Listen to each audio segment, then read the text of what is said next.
हर हरी हर हरी हर हरी, मेरी बेर क्यों देर इतनी करी। हे भगवान जगन्नाथ, हे पतित पावन, हे दीनानाथ। अपनी लाज तुमरे हाथ, हे भगवान जगन्नाथ। तू भगवान से मस्करी करने से भी बाज नहीं आता। मैंने कौन सी बुरी बात की है माँ? तेरा नाम लाज है, मैंने भगवान से तेरी रक्षा की प्रार्थना की है। चल परे हट, तू कॉलेज नहीं गया अभी? बस जा रहा हूँ माँ। शीला, नाश्ता नहीं दिया भैया को? दे दिया। अन्न की समस्या तो हल हो गई माँ, अब सिर्फ धन की समस्या रह गई है।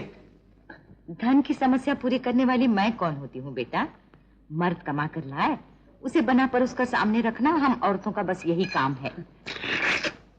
हाँ, पर मर्द कमाएगा तभी ना जब वो अपनी पढ़ाई पूरी कर लेगा, और पढ़ाई पूरी करने से पहले इम्तिहान देना पड़ता है। इम्तिहान से पहले दाखिला, और दाखिले के लिए 200 रुपए।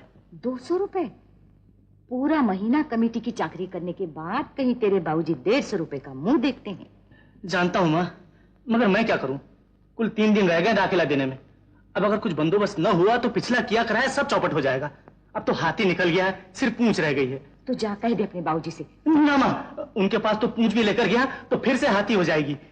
अच्छा अच्छा, तू जाके बात तो चला। चल। तू आ रही है ना? हाँ मैं आ रही हूँ। पक्की बात? हाँ पक्की बात। तू तो अभी तक नहीं आई माँ। मुन्नी की माँ। अरे अरे सब तुम कहाँ मर गए सारे के सारे? नाश्ता कर रही थी बाबूजी। तेरी माँ कहाँ है? पूजा कर रही हूँ। हद हो गई, कोई भगवान की पूजा कर रहा है, कोई पेट की। मुझे कोई पूछता ही नहीं। अरे अभी तो मेरे हाथ पांव सलामत हैं, नहीं तो तुम लोग मेरा सर मुंह मूंद के हरिद्वार पहुंचा दो। पर बात क्या? बात क्या सर? ये कालर देख, खूंसरे उड़ रहे हैं। अरे ये तो बिल्कुल फट गई। राम लगन अभी आता होगा धुलाई लेकर। राम लगन को मार गोली। पहले तो तू इसे ही ठीक कर दे झट से, मुझे आफी से देर हो रही है। बाबूजी। क्या है? कुछ नहीं, वो जरा वो इम्तिहान के दाखिले के लिए पैसे चाहिए। कोई पैसा वैसा नहीं मेरे पास। जब देखो पैसा, जिसे देखो पैसा। तुम लोग क्या समझते हो, पैसे पेड़ पर लगते हैं? हाय जी, तुम तो हमेशा यूं ही डांटते रहते हो बेटे को। दाखिला न होगा तो इम्तिहान कैसे देगा? न दे, जाए भाड़ में। आई बेटे की वकालत करने। कब है इम्तिहान तेरा? इम्तिहान तो अप्रैल में है बाबूजी, मगर दाखिला 3 दिन के अंदर देना है। 200 रुपए। रुपए 200 और दिन 3। पहले क्यों नहीं कहा? कमबख्त, इस पढ़ाई की खातिर ये मकान भी गिरवी पड़ गया। आज धनीराम के नाम पर कोई उधार देने को तैयार नहीं, और ये कहता है 3 दिन के अंदर अंदर दाखिला दे दो। जो आता हाथ में बंदूक लिए आता है। अब तो जैसे कैसे भी होता है कर लो, ये आखिरी खर्च है। फिर बीए पास कर लेगा लड़का तो जरूर कहीं तहसीलदार मामलेदार बन जाएगा और सब दुख दूर कर देगा तुम्हारे। इसी उम्मीद पे तो जी रहा हूं, पर इस वक्त क्या करूं? जब तक कमेटी से तनख्वाह नहीं मिलती मैं कुछ नहीं कर सकता। माँ, तू फिक्र न कर, अभी गुस्से में है, अपने आप सब कुछ कर देंगे। अब तू जा। भैया थोड़े रुपए हैं मेरे पास, चलेंगे?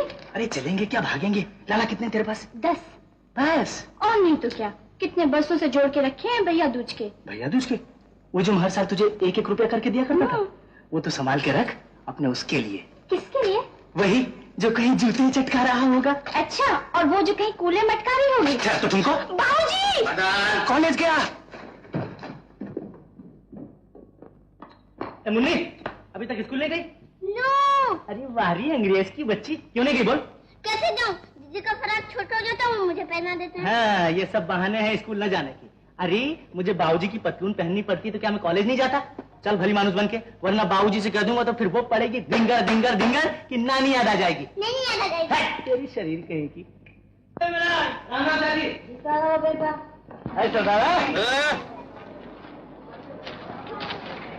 परमिट है? परमिट है? हाँ परमिट।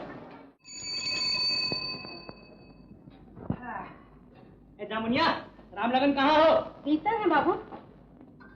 ए रामलगन हो, तनिक बाहर आओ।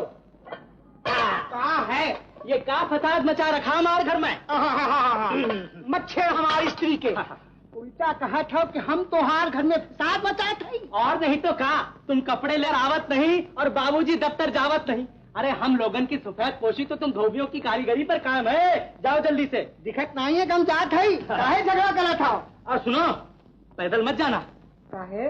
तुहार मुछुआ की कसम, गधे पर बैठकर जाओ, राजा लगा था। 15 है बाबूजी। हाँ, कपड़े जरा जल्दी ले आया करो रामलगन। आज देखो ना, कमीज न होने की वजह से इन्हें दफ्तर से देर हो गई। अब की जल्दी ले आऊंगा बाबूजी, बरसात हो रही है ना इसलिए देर हो गई। रामलगन चाचा, मेरा भी फराक धो दोगे डबल रेट पे? अरे डबल रेट कहाँ से सीख गई ये शहर की बातें? यहाँ बेचारे धोबी को कौन देता है डबल रेट? बिटिया यहाँ तो सब सिंगल में दबाए जाते हैं। अच्छा भाई सिंगल ही सही, लेकिन सुबह जल्दी ले आना, मुझे स्कूल जाना है। चल हट, मर अंदर, जो जी में आए बक देती है। क्या बताऊं, आजकल क्या खींचातानी चल रही है घर में। बच्ची के लिए नया फ्रॉक सिलवाना भी मुश्किल हो गया है। हाँ बहू जी, तुम लोगों की तो गृहस्थी ही बड़ी कठिन है। बकरी कमजोर हो जाए तो पड़ी पड़ी घास भी खा सकती है, शेर मांदा पड़ जाए तो उसके लिए जीना भी मुश्किल हो जाता है बहू जी। हाँ भैया, तू तो इस घर की परंपरा को जानता ही है। क्यों नहीं बहू जी, मुझे याद है वो दिन जब तुम बहू बनकर इस घर में आई थी। मुझे जरी का साफा मिला था और तुम्हारी धोबन को रेशमी धोती वो अभी भी पहन लेती है तो मुझसे बात नहीं करती। जब बड़े बाबूजी भी मौजूद थे, क्या खून बरसता था इस घर पर। हाँ, बालियां तो गई रामलगन, खाली छेद रह गए हैं कान के। एक दफे मदन बाबू को बीए तो पास कर लेने दीजिए। इसी आशा पे तो जी रहे हैं। नमस्ते बाबू जी।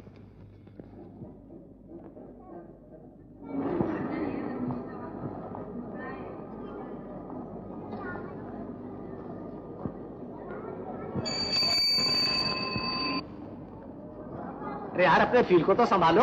तुम अपने वजीर की खबर लो, वजीर की। अरे कुछ हमारी भी खबर लो सोनी सेठ। मार लातन मार लातन मार ला। ये बात है, ये फील गया तुम्हारा। ऐसा जी। तो ये और लो।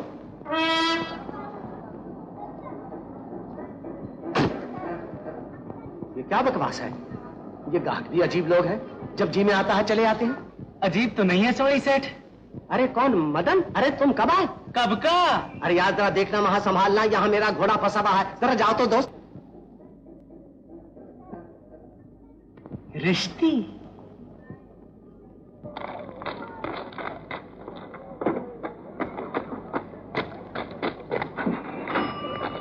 तीन गैलन।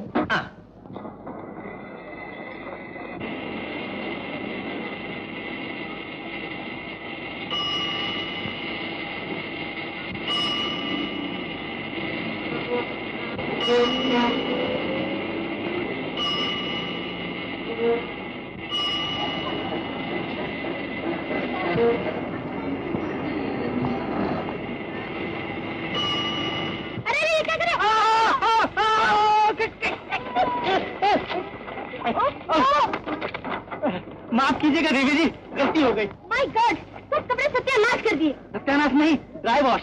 कपड़े आखिर पेट्रोल से ही धुलते हैं। मैंने पेट्रोल गाड़ी के लिए मांगा था, ये कपड़े के लिए। मैं 3 गैलन से इतना ऊपर नहीं दूंगी। मगर यहाँ तो 6 गैलन हो गए हैं। तुम 3 ही के लगाओ ना यार। बाकी के पैसे मैं दे देता हूँ, शायद इनके पास पैसे कम होंगे। शर्म नहीं आती? अरे मगर ये 8 आने तो लेती जाइए। दे दीजिए अपने सेठ को।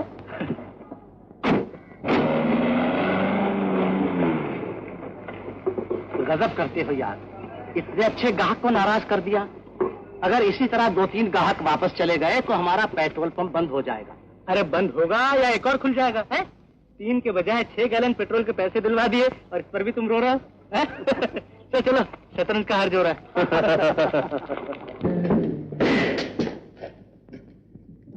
क्यों ढेरूमल जी, मक्खियां मारनी शुरू कर दी? कोई ग्राहक नहीं फंसा क्या? कहाँ मदन बाबू, न ग्राहक आता है न मौत आती है। अजी सुनते हो? लो, एक तो आई, खाने को बुला रही है। इस वक्त? ओह आई सी। भाई अच्छा है तुम जैन लोगों का। सूरज डूबने से पहले ही खा लेते हो। क्या करें, रात को कोई मच्छर पड़ जाए तो। तुम लोग तो बकरा भी खा लेते हो। अच्छा दरोमन जी, मैं चला। मदन बाबू, जरा 5 मिनट बैठोगे? क्यों? कोई ग्राहक वाहक आ जाए तो जरा। तुम जाओ, इत्मीनान से खाओ, कोई नहीं आने वाला है। जाओ, मैं बैठता हूँ।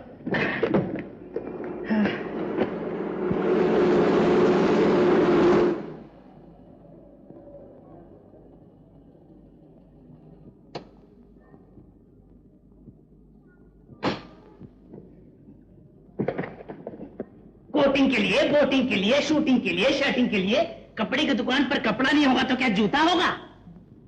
आप? जी मैं। आप ही नहीं थे पेट्रोल पंप पर? मैं पेट्रोल पंप पर? नहीं, वो मेरा छोटा भाई, मैं उस बड़ा भाई। अच्छा। हाँ, मैं इंसान हूँ, भगवान थोड़ी हूँ जो एक ही वक्त में 2 जगह मौजूद होता है। मालूम होता है आप पेट्रोल पंप से आ रही हैं। अच्छा, लाल इमली दिखाइए। लाल इमली? ये ना आपने वही बात, कपड़े की दुकान पर इमली? अजीब दुकानदार है आप, ये भी नहीं जानते लाल इमली कपड़े का नाम है। ओ, लाल इमली, माफ कीजिए, हमारे पास लाल इमली नहीं, हरी इमली है। क्या? हरी इमली। लाल इमली वालों को हमने एजेंसी के लिए लिखा है। धारीवाल है? आप खुद ही देख लीजिए। ये लीजिए। ये नहीं। तो फिर ये नहीं। अच्छा, ये खूबसूरत है। नहीं। तो फिर ये तो बहुत ही अच्छे हैं। कोई दुपट्टा हो तो दिखाइए। दुपट्टे दर्जनों। ये लीजिए, ये शायफून का। ये लीजिए, ये नैनून का। और ये लीजिए, ये लाल दुपट्टा मलमल का। ओ जी। लेकिन मुझे सफेद दुपट्टा चाहिए। सफेद दुपट्टा। सफेद। ये लीजिए सफेद। अरे ये क्या कर रही हो? मेरा दुपट्टा। अपना ही समझिए। सारी दुकान आपकी है।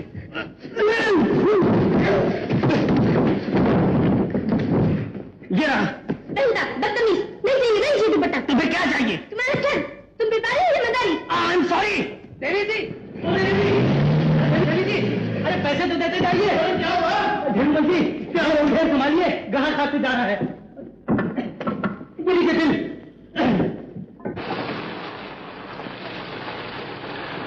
सुनिए, फूल वाले की दुकान कहाँ है?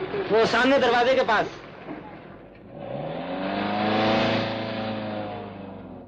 जुमनिया, हाँ, तो भी दो, सिगरेट दो। क्यों? ये भी दे दो। अब तुम 1 मिनट के लिए परे हट जाओ। अरे क्या बात है? अरे एक मेन फूल लेने आ रही है, तुम्हें अंग्रेजी समझ में नहीं आएगी। अच्छा, हाँ, जाओ, तुम ही संभाल लो। हाँ, ठीक है।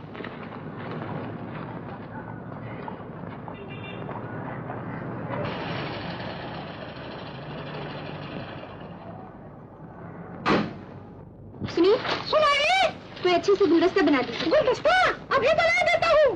फूल दाल में रखिए या अपने दालों में लगाइए, एकदम ताजा खुशबूदार फूल है, इसीलिए कीमत जरा। गुलदस्ता अच्छा होना चाहिए, कीमत की परवाह नहीं। वाह, आप जैसा ग्राहक मिले तो हम अपने दिल में निकाल कर रख दें।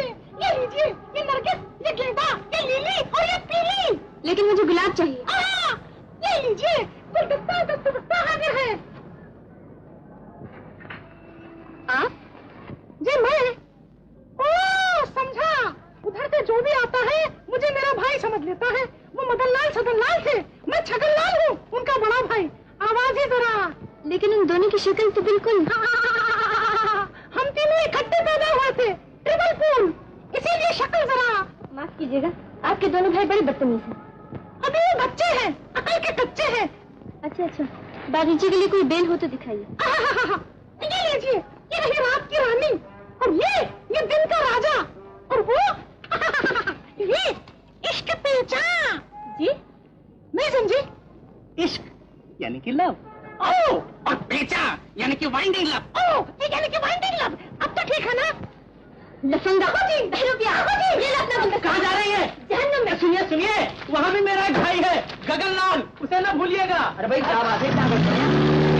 मारकर चली गई। बन के रहो मदन बाबू, तमाम जख्म भर जाते मगर फूल का जख्म नहीं भरता। अफसोस, सद अफसोस, न किया शौक ने एक फूल का सौदा न किया। सौदे के बच्चे, ये क्या हो रहा है? कुछ नहीं बाबूजी।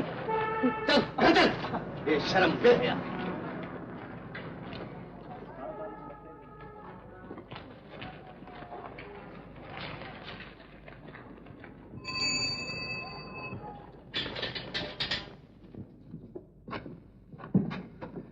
जब देखो किसी लोहार, किसी मोची, किसी फुलेरे की दुकान पर बैठा है।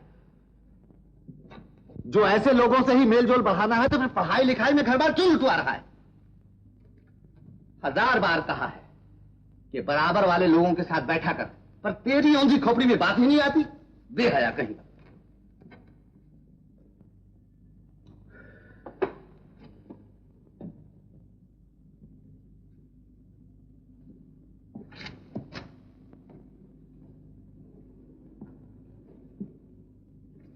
हजार बार कहा है कि तू बराबर वाले लोगों के साथ बैठा कर, मगर तेरी औंधी खोपड़ी में ये बात ही नहीं आती।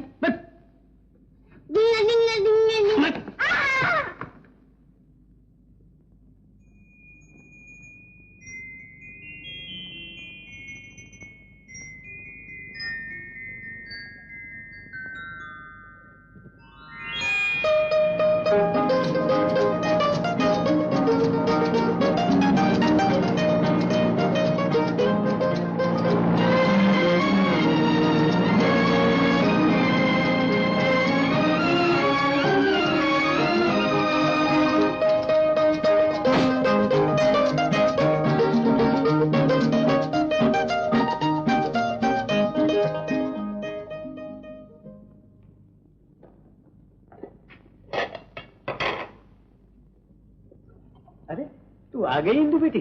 जी, आपको क्या दिखाई देता है? मुझे तो सब कुछ दिखाई देता है। क्यों? ऐसा होता तो यूं अनाधुन अपनी शहर की तारीफ ना करते। अरे बेटी, ऐसा शहर तो पूरे हिंदुस्तान में न था, न है, न हो। मालूम होता है पैदा होने के बाद यही शहर देखा है आपने, या फिर मरकर हरिद्वार देखेंगे। अरे हरिद्वार भी क्या होगा इसके सामने। शहर अच्छा, लोग शहर से भी अच्छे। रहने दीजिए, मुझे तो यहाँ एक भी शरीफ आदमी नहीं दिखाई दिया। उज्जट, गवार, हर बात में अपनी टांग अड़ाते हैं। बड़े मिलनसार है ना, प्यार करते हैं इंसान से। लगी सौदा खरीद ले। सौदा? यानी खुद ही सौदा खरीदने लगी? बेटी, ये सारे काम तुमने शुरू कर दिए तो फिर हम क्या करेंगे? मुझे साथ ले चलती, तुम्हें 8 आने की चीज रुपए में, यानी रुपए की चीज 2 रुपए में। जी? मेरा मतलब है चीजें काफी सस्ती दिखवा देता। क्यों मुनीम जी, क्या बात है? ये 8 आने की चीज रुपए में और रुपए की 2 रुपए में, ये सस्ती हुई या महंगी? जी, खरीदो तो बहुत महंगी, न खरीदो तो सस्ती। अरे बेटी, तू क्यों उदास है? पिताजी, हमने बड़ी गलती की जो दिल्ली जैसे रौनक वाले शहर को छोड़कर यहाँ चले आए। पेंशन पाने के बाद भी आदमी अपने वतन न जाए तो कहाँ जाए बेटी? और ये जगह जैसी भी है, इसकी हर ईंट और हर पत्थर से मेरा रिश्ता है। इन्हीं गलियों में मेरा बचपन गुजरा, यहीं मैं तुम्हारी माँ को ब्याह के लाया था। लेकिन पिताजी, मेरा तो यहाँ जीना लगेगा। तुझे यहाँ कौन सी जिंदगी गुजारनी है बेटी? और 4-6 महीने में तेरे हाथ पीले करने होंगे। तेरी शादी होगी तो किसी बड़े ही शहर में, किसी अच्छे से लड़के के साथ। लेकिन दीवान जी, यहाँ भी तो कॉलेज में 400 लड़का पढ़ता है, एक से एक अच्छा। आप खामोश रहिए मुनीम जी। बेटी, जैसे तैसे भी होता है तू BA पास कर ले। अगर यहाँ का कॉलेज भी ऐसा हुआ तो? अरे कॉलेज देखोगी तो तबीयत खुश हो जाएगी। 2 मंजिला पक्की इमारत, लड़के लड़की साथ पढ़ते हैं। आप तशरीफ ले जाइए मुनीम जी।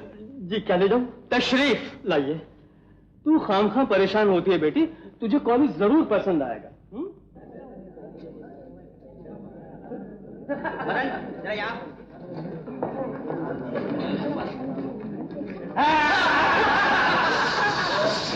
प्रोफेसर साहब आ रहे हैं।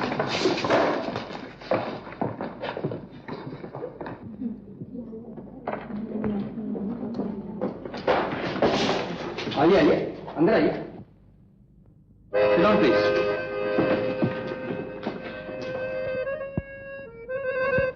स्टूडेंट्स, आप ये सुनकर खुश होंगे कि दिल्ली से माइग्रेट करके एक नई स्टूडेंट आपकी क्लास में दाखिल होने आई है।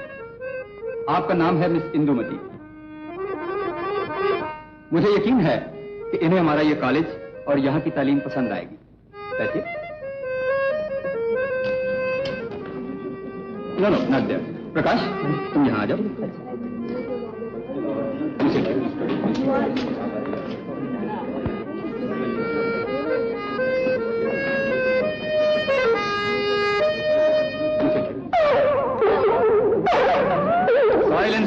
साइलेंस। आप लोगों के हाउस एग्जाम का नतीजा मेरे सामने है।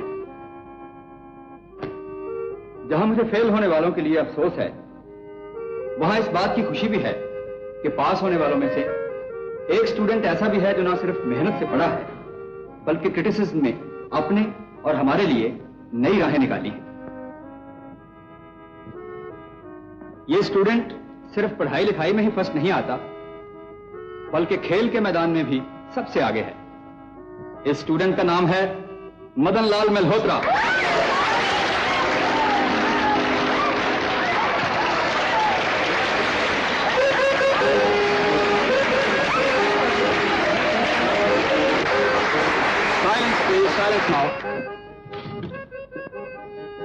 मैं ये चाहता हूं कि हर स्टूडेंट मदन का पेपर गौर से पढ़े और देखे कि उसने सवालात के जवाब कितने साफ, कितने मुख्तसर और टू द पॉइंट दिए हैं।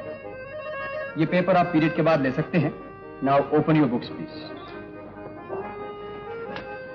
Page 63, second paragraph.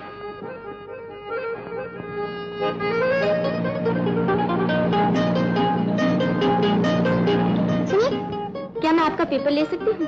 शौक से। अगर हर्ज हो तो आप घर तक छोड़ दो। जी जी शुक्रिया।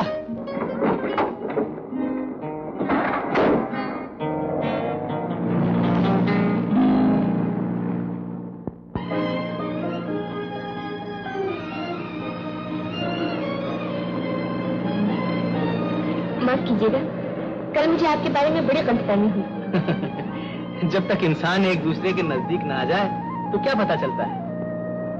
लेकिन आप सब जगह कैसे मौजूद थे? जी जी बस यूं समझ लीजिए कि सारा बाजार ही अपना है। अच्छा, ये तो बहुत ही अच्छा हुआ जो आपसे मिलना हो गया। मैं तो समझती थी अपने ढक का कोई आदमी नहीं शहर में, ना कोई गली अच्छी, ना कोई बाजार अच्छा। अभी आपने हमारे शहर का देखा ही क्या है? बाहर बड़े बड़े मोहल्ले हैं, मोहल्लों में बड़े बड़े बंगले और बंगलों में बड़े बड़े आदमी। हाँ?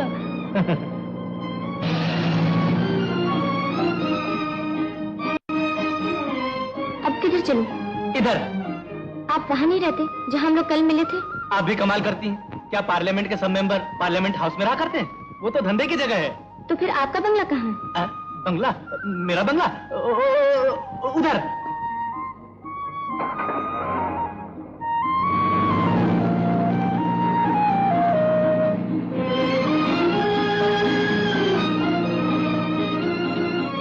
नजदीकी है क्या?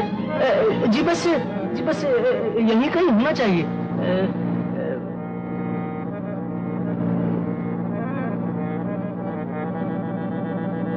पूरा। कहाँ? वो जो सीमेंट के पाइप पड़े हैं ना, उनके उस तरफ, वो सामने। ये बंगला आपका है? जी नहीं, मेरे बाप का है। मेरा मतलब है, आपको कोई एतराज है क्या? जी नहीं, बंगला आपके बाप का, मुझे क्या एतराज हो सकता है? गाड़ी अंदर ले चलो। नहीं नहीं नहीं, आप मुझे बाहर ही उतार दीजिए।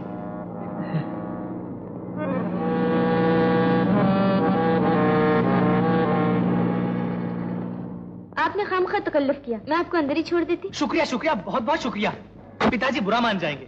हम दोनों को इकट्ठा देकर जाने वो क्या समझ ले। नमस्ते। दीवान कुलवंत राय। दीवान कुलवंत राय?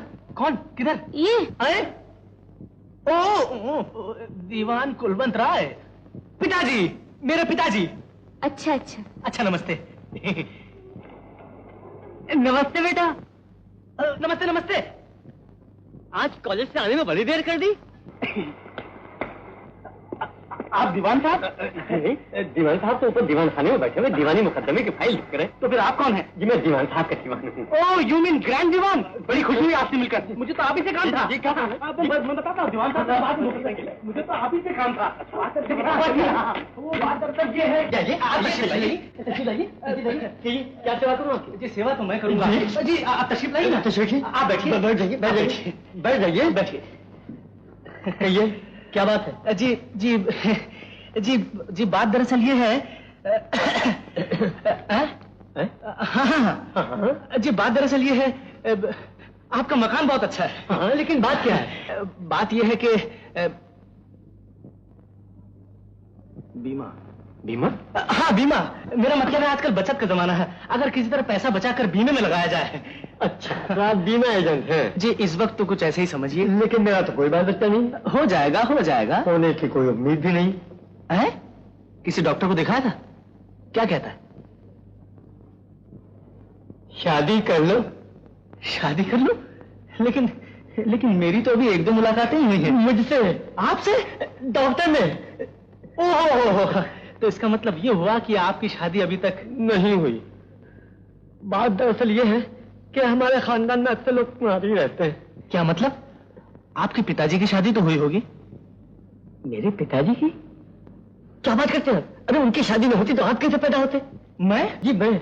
ओ हाँ, खैर कुछ भी हो, शादी न होने से बीमा करवाना और भी जरूरी हो जाता है। कहते हैं पीठ का भाई काम नहीं आता, पेट का बच्चा काम नहीं आता, आखिर पल्लू का पैसा ही काम आता है। ठीक है, लेकिन मेरा बीमा हो ही नहीं सकता, मुझे डायबिटीज है। डायबिटीज? तब तो मेरे ख्याल में आप मर गए। आप ये रास्ता कैसे भूल गई? मैंने सोचा आपका बंगला ही देखते जाओ। शौक से देखिए, शौक से देखिए। बंगला आपका है तो मैं कहूँ? बंगले में बात दरअसल ये है कि ये मेरे साथ है। नमस्ते। नमस्ते। लेकिन जी हाँ, मैं इनके साथ हूँ। आप इनके साथ हैं? ये आपके साथ है तो मैं किसके साथ हूँ? अरे भाई ये क्या हो रहा? कौन है? मेरे पिताजी। ये आपके पिताजी? तो फिर इनके पिताजी क्या हुए? ये मेरे पिताजी है। तो फिर मेरे पिताजी कहाँ गए? मुनीम जी, ये मेरे पिताजी। अजीब चक्कर है, सबके पिताजी इकट्ठे हो गए, मैं तो भागा। पिताजी।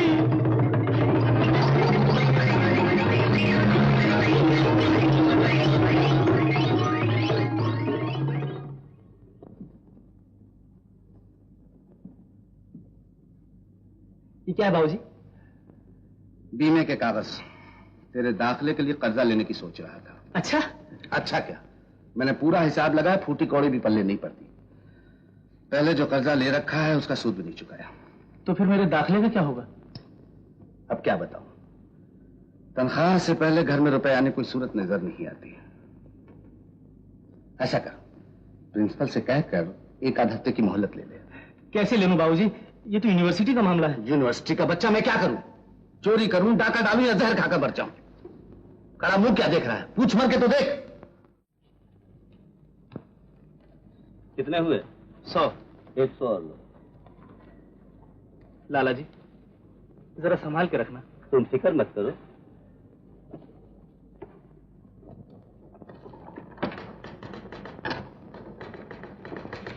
मेलाराम जी। हाँ भाई हाँ। अरे मदन भाई, ये तो बहुत ही अच्छा हुआ जो आखिरी दिन तुम्हारा दाखिला भी पहुंच गया। तुम्हें जो फिक्र होगा सो होगा, मैं बड़ा दुखी हो रहा था। I was worried. मैं तो ये देख रहा हूं, जिनके पास दौलत है उनके पास दिमाग नहीं, नो ब्रेन्स।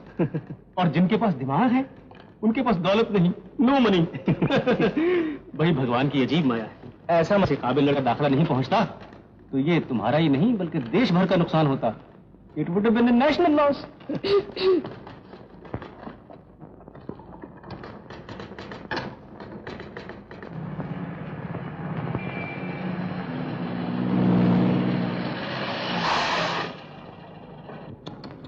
आप पैदल जा रहे हैं मिस्टर मदन? जी आपको कोई इतराज है? बड़ा सा, आप जैसा काबिल लड़का अगर पैदल जाएगा तो उसे पढ़ाई के लिए वक्त नहीं मिलेगा, पढ़ाई के लिए वक्त नहीं मिलेगा तो पास नहीं होगा, और अगर पास नहीं होगा तो it would be a national loss. जी मैं आपको यकीन दिलाता हूँ कि अगर मैं मर भी जाऊं तो देश को कोई नुकसान नहीं पहुंचेगा। आप जा सकती हैं। अपना बंगला तो कल आपने बता दिया, अब मेरा घर भी बता दीजिए। सब कुछ जानते हुए भी आप मेरा मजाक उड़ा रहे हैं मिस सिंधु। कल जो कुछ भी मैंने किया उसका मुझे बहुत अफसोस है। इतने सियाने समझदार होते हुए क्यों किया आपने सब कुछ? ये बात शायद आपकी समझ में ना आए।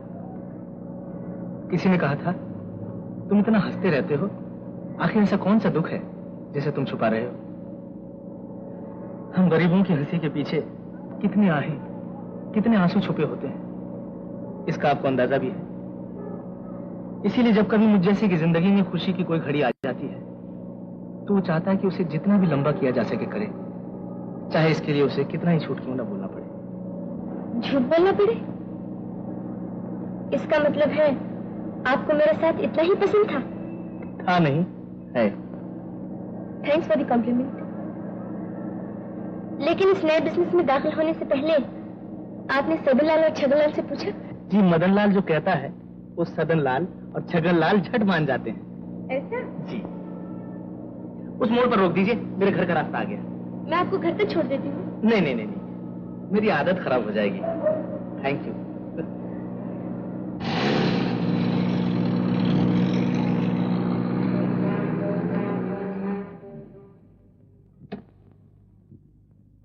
टाटा। टाटा। बोल बोल, कहाँ गई भगवान की मूर्ति? बोल जल्दी। नहीं मालूम। अभी तेरी हड्डी पसली है। क्या कर रही माँ? क्यों मार रही इसे? मारू नहीं तो क्या करूं? इतनी बड़ी हो गई है लट की लट, अभी तक इसे भगवान और गुड़िया में फर्क नहीं मालूम होता। ये देख खेल खेल में न जाने भगवान को कहाँ गुम कर दिया इसने। ये तो मैंने किया माँ। तूने? हाँ, कोई और रास्ता न सूझा दाखला देने का तो मैंने मूर्ति को बेच डाला। बेचा नहीं, रहन रख दिया। हे भगवान, मूर्ति को रहन रख दिया? भगवान जगन्नाथ की मूर्ति को, जो इस घर की सत्ता है। मैं तुझे बहुत बुरा किया मदन। क्या बुरा किया माँ? तू ही तो कहा करती है जब जब भक्तों पर मुसीबत आती है भगवान उनकी रक्षा को चले आते हैं। अगर आज भगवान ने अपने आप को बेचकर हमारी लाज रख ली तो क्या हुआ? और फिर मैंने तेरे मन के भगवान को तो गिरवी नहीं रखा, सिर्फ शेर दो शेर चांदी गिरवी रखी है। मैं ये तेरा अनोखा बिखान नहीं समझती जन्म दिले। आज तक इस घर पे हजारों मुसीबतें आई, तेरी मूर्ति को गिरो रखने का ध्यान किसी के मन में नहीं आया। जाने अब इस घर पे क्या आपत्ति आने वाली है। तू चिंता न कर माँ, जब मैं कमाने लगूंगा तो सबसे पहले तेरी मूर्ति वापस ला कर दूंगा। मदन,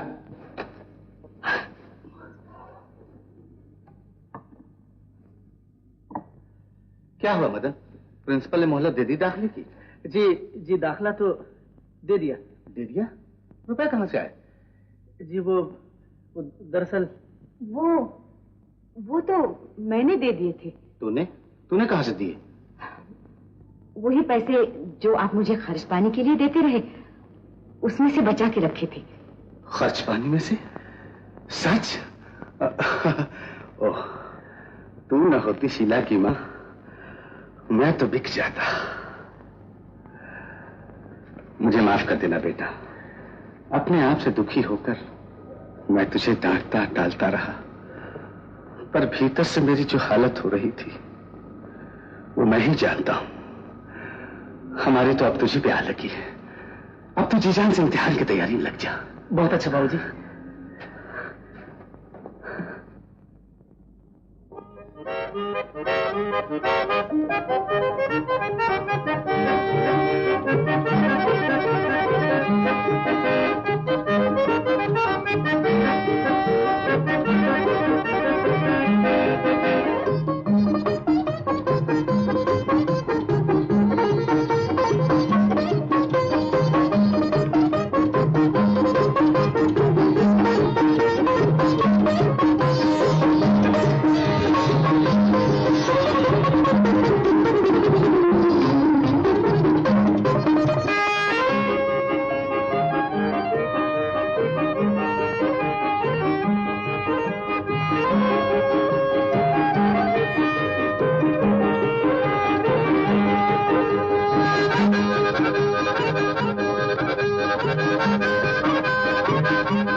मैं चलूं, मुझे बाजू की खबर सुनानी है।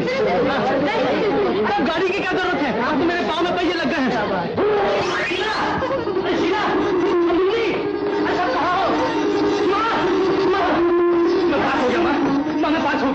पास हो गया माँ। शीला शीला शीला शीला शीला शीला मैं पास हो गया। शीला मैं पास हो गया। मुन्नी मैं पास हो गया। मुन्नी जा बेटी, हलवाई चाचा से 5 सेब पेड़े ले आना। ले कह देना, बाकी पैसे बाद में पहुंच जाएंगे। पैसे नहीं मिलेंगे बोल देना। भैया तू ही पास हुआ या कोई और भी? अरे और भी बहुत से लड़के पास हुए हैं। कोई लड़की नहीं? तो क्या कर रहा है भैया? मुझे एक फ्रॉक ला के दोगे? एक? अरे दर्जनों फ्रॉक ला कर दूंगा। और शीला की शादी धूमधाम से करूंगा। और माँ को काशी ले जाऊंगा। सच बेटा? जय जगदीश। क्या बात है, अभी से माँ को क्या रहा है? बाबूजी मैं पास हो गया। नहीं नहीं, मैं सच कहता हूँ बाबूजी, मैं अभी भी कॉलेज से आ रहा हूँ। सच? हाँ बाबूजी सच? बधाई हो बेटा, बधाई हो, बधाई हो। भगवान ने आज मेरी सुन ली। बेटा अब तू ये सब संभाल। मैं तो बस थक गया हूँ। बाबूजी ये तो खुश होने का समय है। तू क्या समझता है? मैं ये तो खुशी के आंसू हैं बेटे, खुशी के आंसू हैं, जिनसे मेरे सब दुख दर्द धुले जा रहे हैं। मालूम होता है जैसे किसी ने मेरे सर से जिंदगी के पाप की गठरी उठा ली हो। ये तू नहीं, मैं पास हुआ हूँ बेटे, मैं पास हुआ हूँ। अब तू जल्दी से कहीं नौकरी तलाश कर ले। वो मेरा दोस्त प्रेमनाथ है ना, सेक्रेटेरिएट तो बड़ा अफसर है, तो उसके पास चले जाना, तुझे देखते ही किसी बड़ी ओहदे पर लगवा देगा। लग जाएगा, लग जाएगा। पहले मुंह तो मीठा कर लो। लो बेटा। वफादार, मैं उसके लिए बिल्कुल मजबूर हूं। अगर मेरा लड़का भी होता तो उसके लिए मैं कुछ नहीं कर सकता। आजकल सरकारी नौकरियां मिलनी बहुत मुश्किल है, और अगर बाई चांस कोई एक आध जगह निकल भी आए तो उसके लिए सैकड़ों हजारों BA MA वेटिंग लिस्ट पर अपनी बारी का इंतजार कर रहे हैं। चाचा जी फिर आप ही बताइए मैं क्या करूं?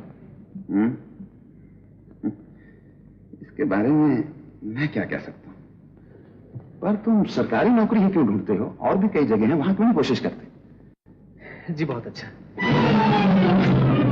नमस्ते।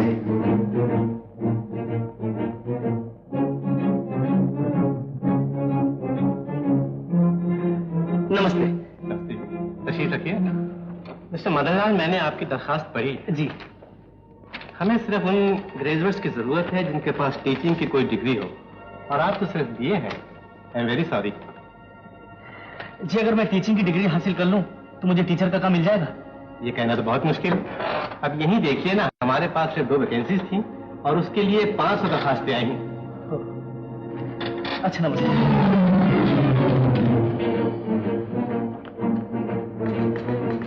तो आप ऑफिस का काम चाहते हैं? जी हाँ। ऑफिस में तो कोई जगह नहीं है। हाँ अलबत्ता टेक्निकल डिपार्टमेंट में कुछ आदमियों की जरूरत है, तो उसके बारे में आपको कुछ तजुर्बा है? जी मैं टेक्निकल काम नहीं जानता। Then I'm very sorry.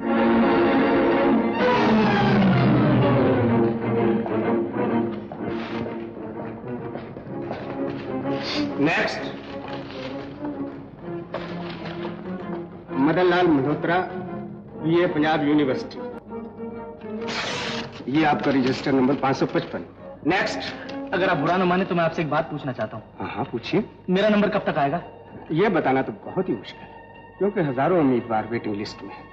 उसमें सिर्फ BA ही नहीं, BA LLB, MA और बड़ी बड़ी डिग्रियों वाले भी उम्मीदवार हैं। बात दरअसल ये है मिस्टर मनोहर, आजकल के 90% पढ़े लिखे नौजवान सिर्फ ऑफिस का ही काम चाहते हैं, और ऑफिस के काम इतने हैं नहीं।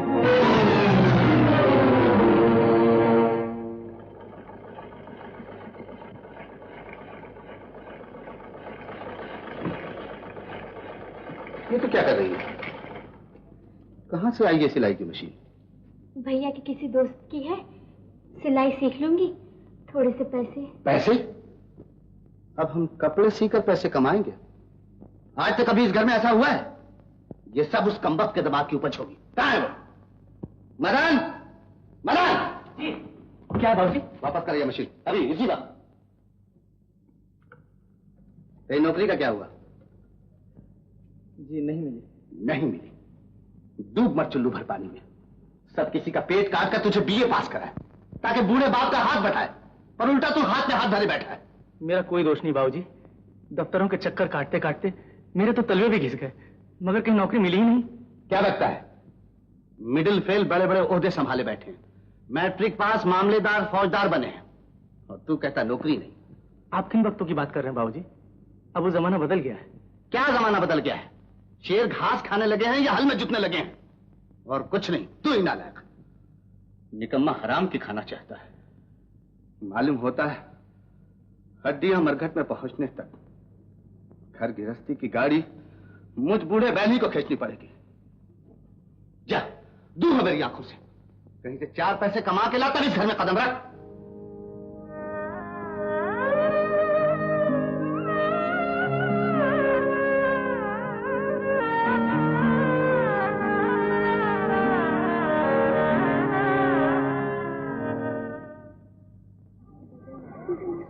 राम समय देवतानो लक्ष्मण समय नबी सीता समय न तिरियाओ के गंगा समय नीर। अरे मदन बाबू, तुम कहाँ आ गए सेठ? मजाक मत करो राम लगन, अपनी हालत इस वक्त बड़ी पतली है। क्यों, क्या हुआ राजा? क्या बताएं, घर बार बेचकर बीए पास किया, उस पर भी छक मारते। कहीं नौकरी नहीं मिलती। नौकरी? नौकरी कोई क्यों देगा? क्या मतलब? तुम तो अंग्रेजी पढ़े हो छोटे बाबू, हम तो बस इतना ही जानते हैं, यस और नो। जिसका नाम ही नौकरी है वो मिलेगी कहाँ से? और यस करी तुम करोगे नहीं।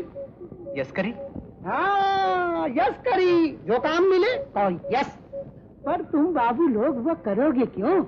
तुम्हें तो सफेद पोशी चाहिए, कॉलर पे कलप हो, पतलून पर तलवार की धार। हाथ का काम तुम थोड़ा ही कर सकते हो। हाथ का काम क्यों नहीं कर सकता? करोगे तो तुम्हारे घराने का बड़प्पन कहाँ जाएगा? बाप दादा की इज्जत का क्या होगा? दुनिया क्या कहेगी? नहीं, तुम सा पढ़ा लिखा आदमी हाथ की मजूरी भी करेगा तो उसमें एक नई बात पैदा करेगा। भगवान से दोनों वक्त मांगो तो बस यही, ये दोनों हाथ बने रहे। इन हाथों की मेहनत से जो पसीने की बूंद धरती पे गिरती है छोटे बाबू, वो मोती बनकर लौट आती है। अरे तुम्हारे घर में तो जगन्नाथ की मूर्ति है, कभी सोचा है कि उसके हाथ क्यों नहीं है? उसने अपने हाथ काट के इंसान को दे दिए, तुम्हें दे दिए, मुझे दे दिए, दुनिया भर को बांट दिए। पढ़ाई काम करता है हाथों से, कुम्हार बर्तन बनाता है हाथों से, कारखाने चलते हैं हाथों से। भगवान की ये देन के होते हुए जो भूखा मरे समझो उसे झूठी शर्म खा गई। का बड़बड़ करी हो? काम नहीं करी? अरे नहीं करी। ये ले। माफ करिए छोटे बाबू, तुमसे पढ़े लिखे आदमी के सामने हम विख्यान शुरू कर दिया।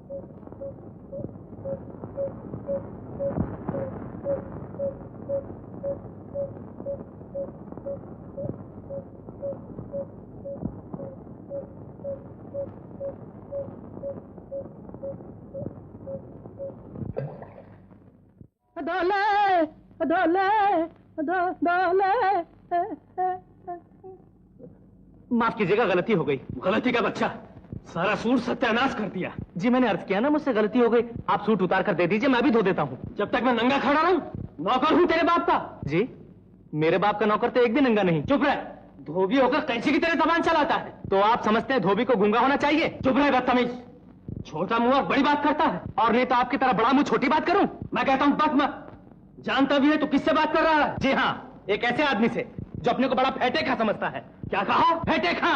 अगर मैंने नहीं देखा तो आप ही देखकर चलते, फिर इतने छींटे भी नहीं पड़े जितनी आपने मुझे गालियां दे डाली। अब और क्या फांसी दिलवाएंगे? हाँ, फांसी दिलाऊंगा। देखा आजकल के ये गंदे वो भी कैसे बढ़ कर बातें करने लगे। क्या कहा? कौन कमीना? जो आपकी मैल धोता है वो कमीना, और जो बखेरता है वो शरीफ। आजकल के धोबी भी अंग्रेजी बोलने लगे हैं। सुसरा कहीं का।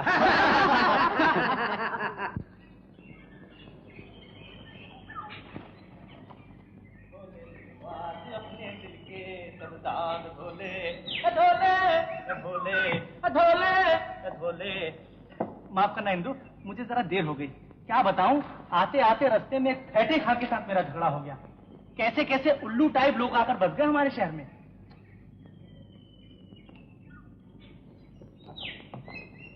क्या सोचत हो इंदुमती? कुछ नहीं, मैं सोच रही हूँ उसके बारे में जिसके साथ मेरी शादी होने वाली है। अच्छा, सोचो और जोर से सोचो। वैसे तो सोचने की कोई बात नहीं, पिताजी ने ठीक ही किया होगा। लड़का लेबर वेलफेयर ऑफिसर है। हाँ, खाते पीते घर का है, 1000 रुपए महीने तनख्वाह पाता है। ये तो बड़ा अच्छा है। तनख्वाह सुनकर तो मेरा भी जी चाहता है कि मैं इससे शादी कर लूं। हटो, बेशर्म कहेंगे। इसमें बेशर्मी की क्या बात है? जरा मुकाबला तो करो। उधर लेबर वेलफेयर ऑफिसर और इधर लेबर ही लेबर ऑफिसर गायब। मुझे नहीं चाहिए ऑफिसर ऑफिसर, तुम्हें तो हर वक्त मजाक ही सोचता रहता है। मैंने पिताजी से तुम्हारी बात चलाई है, तुम कल सुबह ही उनसे मिलो। बात चलाई है? क्या कहा उन्होंने? तुम पहले उनसे मिलते लो। लेकिन कल सुबह मैं नहीं आ सकूंगा, मुझे धोबी घाट जाना है। धोबी घाट? हाँ, मैंने धोबी का काम शुरू किया है ना। नहीं समझी? कपड़े धोना। फिर चलिए दिल्लगी करने। लो हद हो गई, जिंदगी में मैंने पहली बार सच बोला और तुम इसे दिल्लगी समझती हो। मैंने सचमुच धोबी का काम सीखना शुरू किया। क्या मतलब? मतलब ये कि काम सीख लेने के बाद किसी बड़े शहर में जाकर वॉशिंग, डाइंग, प्रिंटिंग वगैरह वगैरह ज्यादा रोग मत डालो, मुझे यकीन है तुम जो काम भी करोगे उसमें तरक्की करोगे। क्यों नहीं, ये तरक्की तो है। दादा पटवारी थे, बाप खजांची और बेटा तरक्की करते करते धोबी हो गया। तुम जो काम भी करो मेरे लिए ठीक है, लेकिन पिताजी के सामने सच भगाने ना बैठ जाना, नहीं तो बना बना खेल बिगड़ जाएगा। तुम मुझे बच्चा समझती हो? अरे तुम्हारे पिताजी के सामने वो समा बांधूंगा कि वो इस धोबी के सामने गुलाम नजर आएंगे। क्या बकते हो? इंदु सुनो तो, मैं मजाक कर रहा था। देखो तुम ऐसी उल्टी सीधी बातें करोगे तो मैं चली जाऊंगी।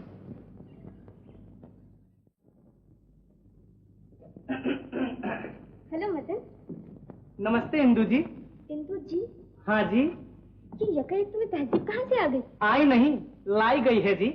पिताजी कहाँ है जी? बाहर गए हैं, अभी आते हैं। तो फिर तहजीब को गोली मारो जी, जब वो आएंगे तो रंग जमा दूंगा जी। मजाक छोड़ो मदन, आज की मुलाकात हम दोनों की किस्मत का फैसला करने वाली है। तुम फिक्र न करो, फैसला हमारे हक में होगा। अरे तुम्हारे पिताजी को मनाना तो मेरे दाएं हाथ।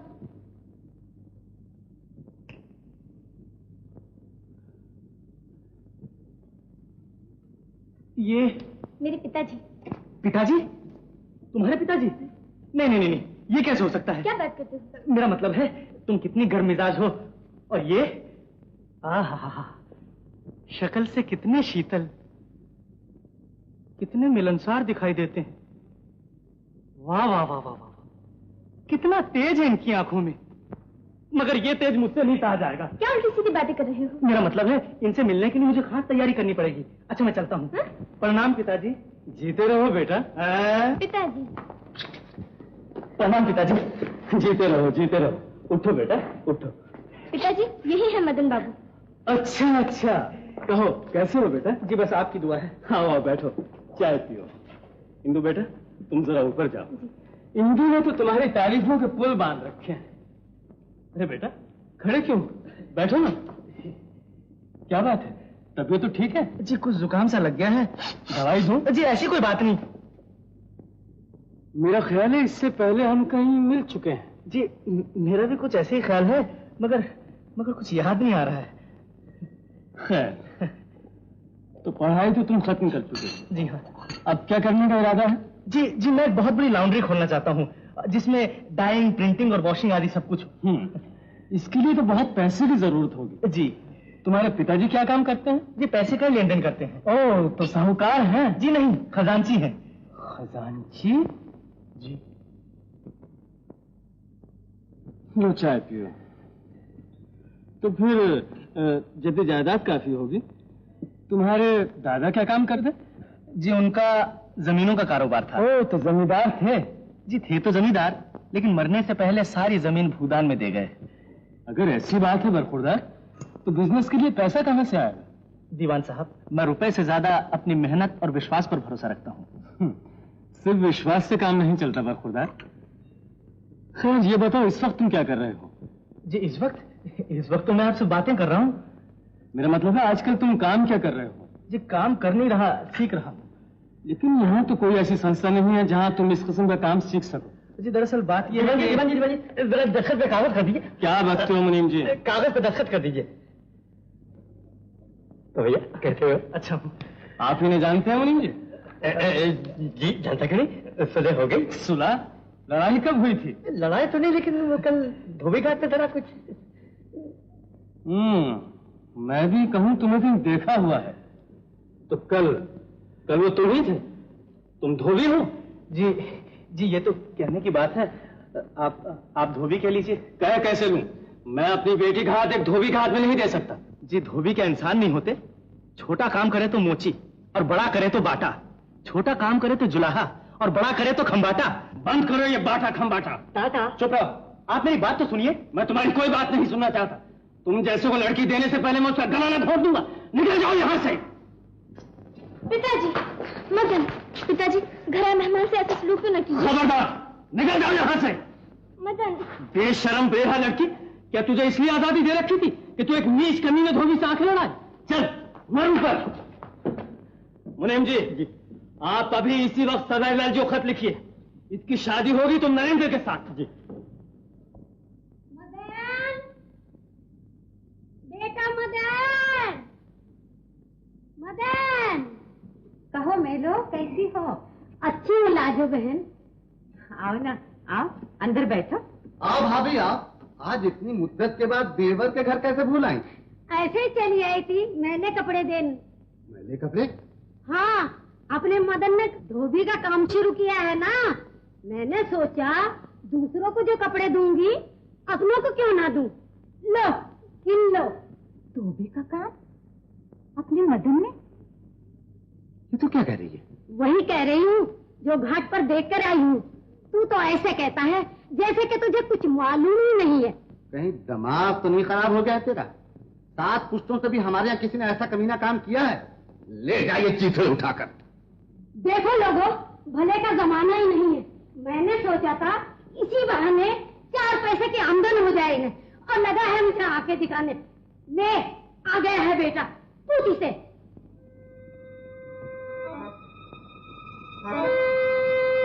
क्यों बे, धोबी का काम शुरू कर दिया तूने? हाँ बाबूजी। बस बड़ी नागिन है।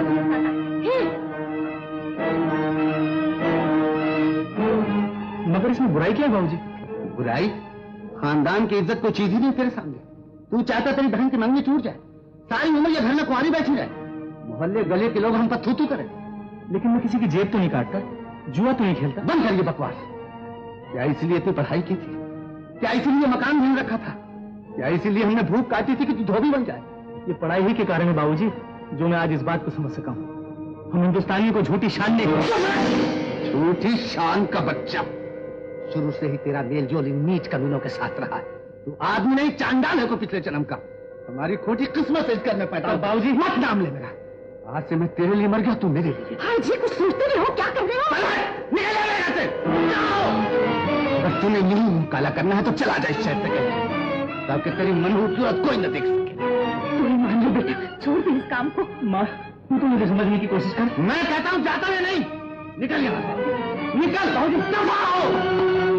भैया, मदन, मदन, बेटा, रोको, अरे कोई रोको मेरे बेटे को। नालायक समझ आज तेरा बेटा मर गया। छोड़ मुझे। तू क्या जाने माँ के दिल का दर्द। तुझे तो सटिया दिया है बुढ़ापे और मुसीबत ने। मेरा बेटा, मैं नहीं बचूंगी। आज ही बोले चेता हुआ।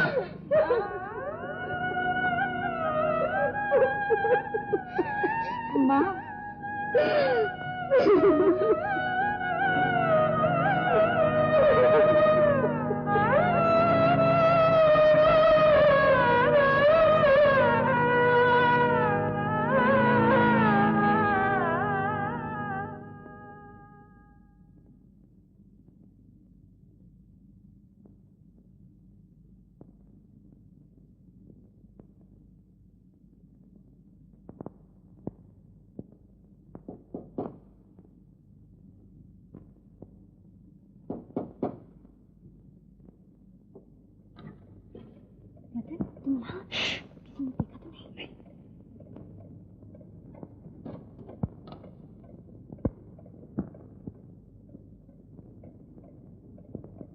पिताजी ने जो कुछ किया है मैं उसके लिए माफी मांगती हूँ। जो हुआ ठीक ही हुआ इंदु। आदमी जब तक जिंदगी में कुछ हो न जाए उसके अपने भी पराये हो जाते हैं।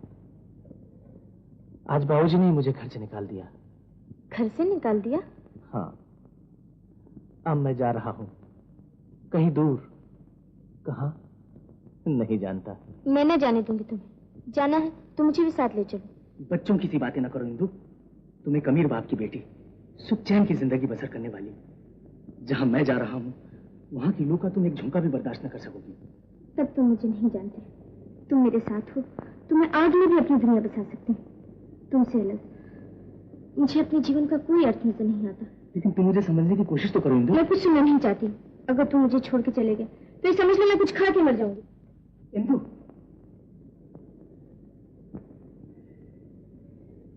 इंदु, मैं न जानता था तुम मुझसे इतना प्यार करती हो। मैं तो, तुम मेरे साथ हो, मेरी तो दुनिया ही जगमगा उठे। इंदु,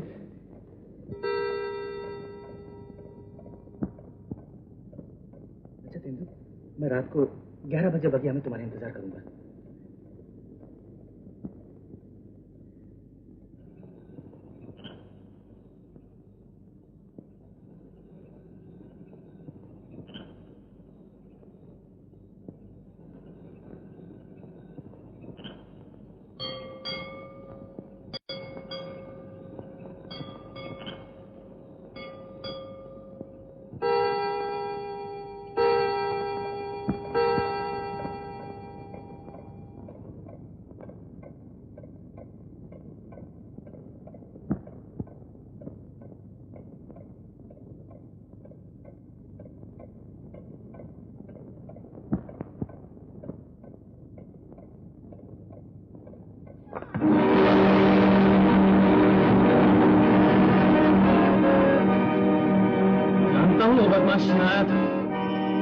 जानता था तू इतनी जलील निकलेगी।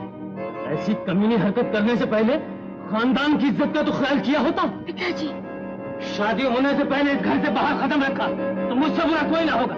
चल पिताजी, पिताजी, पिताजी।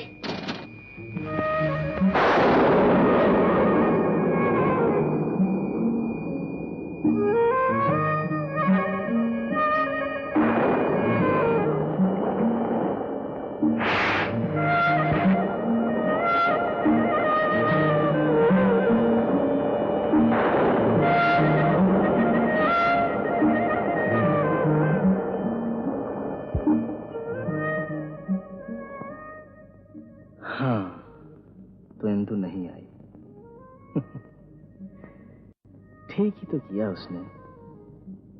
कहाँ अमीर घर का ऐश और आराम, कहाँ ये बाहर का तूफान, कहाँ एक अफसर से रिश्ते की बातचीत और कहाँ एक भिखारी का साथ।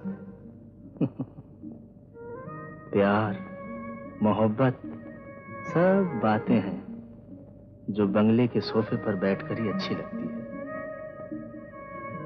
जब अंधेरा आता है मदन तो साया भी साथ छोड़ देता है। इस भरे संसार में तू अकेला है, अकेला ही चल दे। तेरा सफर लंबा है, रास्ता तारीक, मंजिल गुम।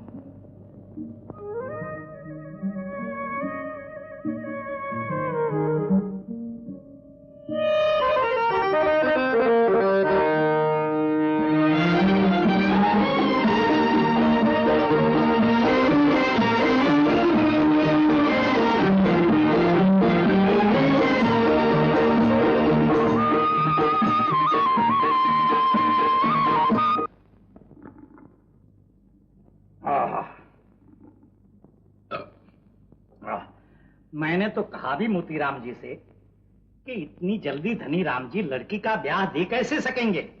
फिर क्या कहा उन्होंने? कहते क्या, समदन ने जिद पकड़ ली। बोली डिप्टी कमिश्नर के दफ्तर में नौकर हो गया है बेटा, मैं तो पहले सहरे बांधूंगी तब नौकरी पे भेजूंगी। शीला जी का ब्याह हो गया। चुप कर, चुप कर।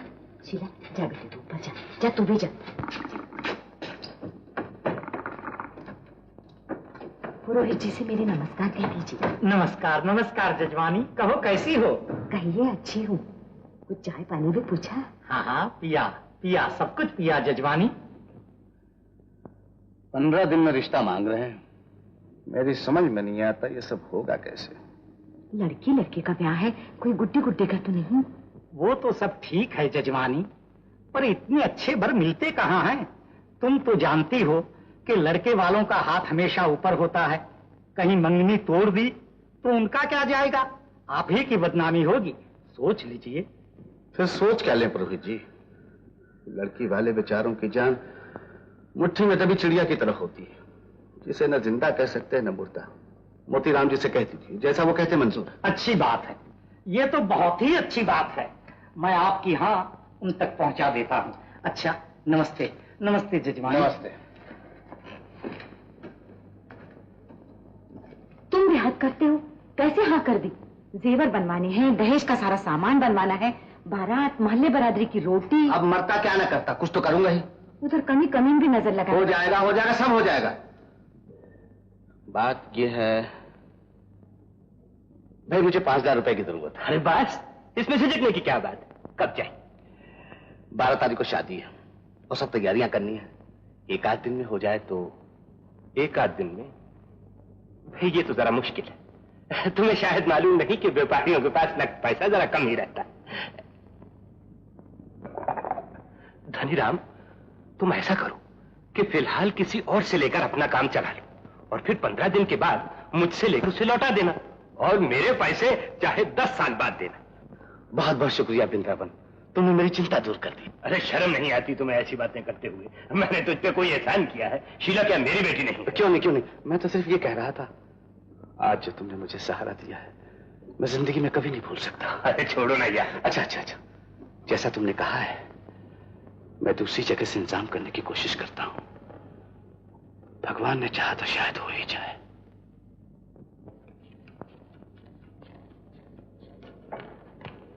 आपके बारे में तो सूद का सवाल ही नहीं पैदा होता। बात दरअसल यह है कि भाई साहब जापान गए हुए हैं और आप तो जानते ही हैं लेन देन का काम वही संभालते हैं। मेरे हाथ में कुछ है नहीं। अच्छा जी, नमस्ते।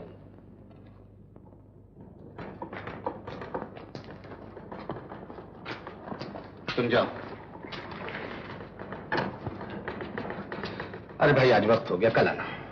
आज टैक्स देने की आखिरी तारीख है लाला जी, नहीं तो जुर्माना हो जाएगा। अच्छा, लाओ। बधाई हो लाला जी। बधाई जाएगी। आपकी बेटी की शादी तय हुई है ना? तंबू और कनातों का ठेका हमें ही दीजिएगा। अपने शहर में जो भी लीडर आता है उसका सब बंदोबस्त हम ही करते हैं।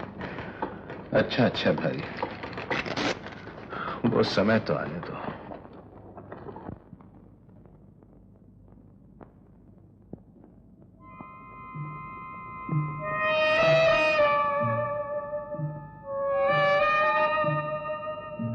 धनीराम, तुम ऐसा करो कि फिलहाल किसी और से लेकर अपना काम चला लो और फिर 15 दिन के बाद मुझसे लेकर उसे लौटा देना, और मेरे पैसे चाहे 10 साल बाद देना।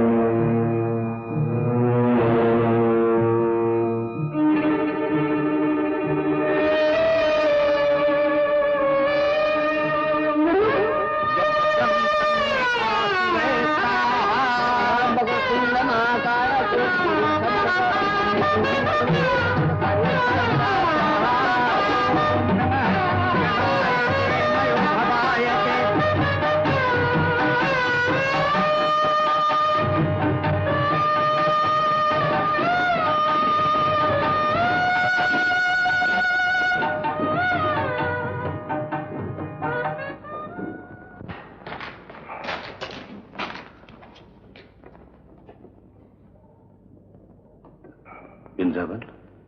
कौन? धनीराम। क्या हुआ भाई? क्या बताऊं धनीराम, बस जिंदा हूं, यही गनीमत है। तुम्हें मालूम है ना इस साल कितनी बरसात पड़ी है? उसी से दरिया में तूफान आया और लाखों रुपए की लकड़ी बह गई। आग की आग में कंगाल हो गया धनीराम।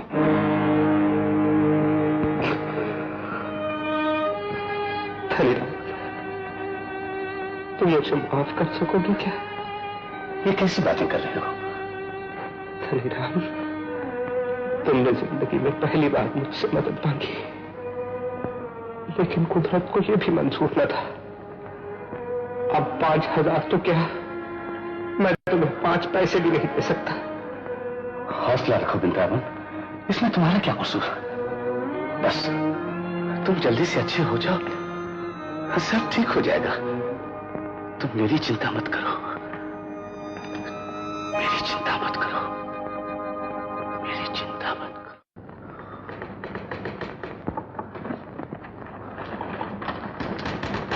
दादाजी, बड़े साहब ने आपको सलाम भेजा।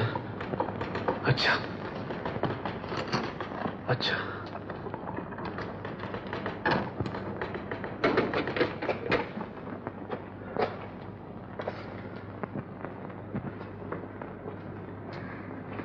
ये क्या धनीराम, 5,000 रुपए की रकम अभी तक ऑफिस में पड़ी है, इसे बैंक में क्यों नहीं जमा कराया था? जी भूल से रह गई। इतने सीनियर आदमी होकर ऐसी गलती करते हो? तुम्हें मालूम ये पब्लिक का पैसा है, खुद कैद होगे या मुझे जेल भिजवाओगे। खैर अभी तो बैंक बंद हो गया है, कल सुबह इसे बैंक में जमा कराओ और मुझे एंट्री दिखाओ। जी बहुत अच्छा।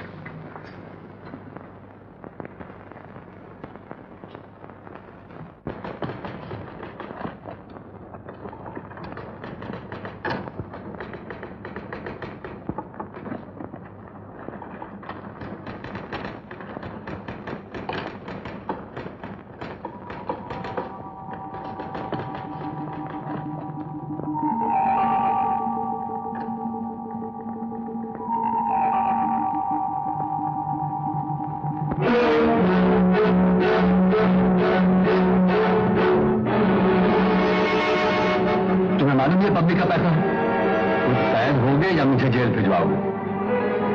शायद अभी तो बैंक बंद हो गया है, कल सुबह इसे बैंक में जमा कराओ और मुझे इसकी एंट्री दिखाओ। जी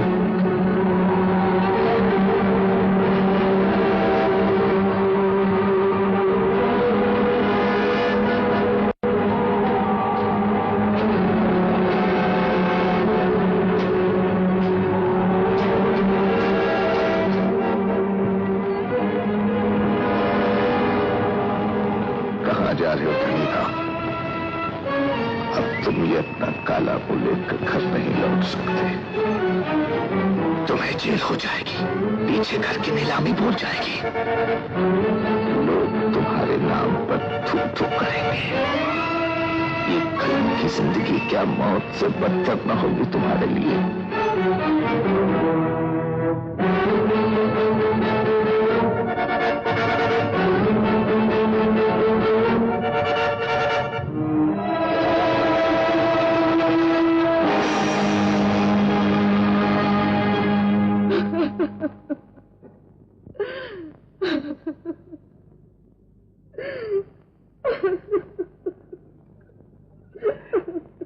भगवान की करनी के सामने किसकी पेश चलती है बहू जी? जो होना था सो हो गया। अब चलिए मेरे साथ।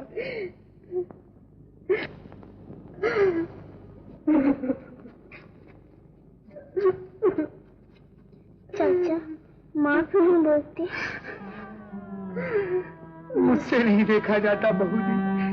चलिए, अब यहाँ रखा ही क्या, घर था वो भी छिन गया। साहूकार बाहर खड़ा सोच रहा है कब कब्जा मिले। मेरे लिए नहीं तो इस मासूम बच्ची के लिए चलिए बहू जी।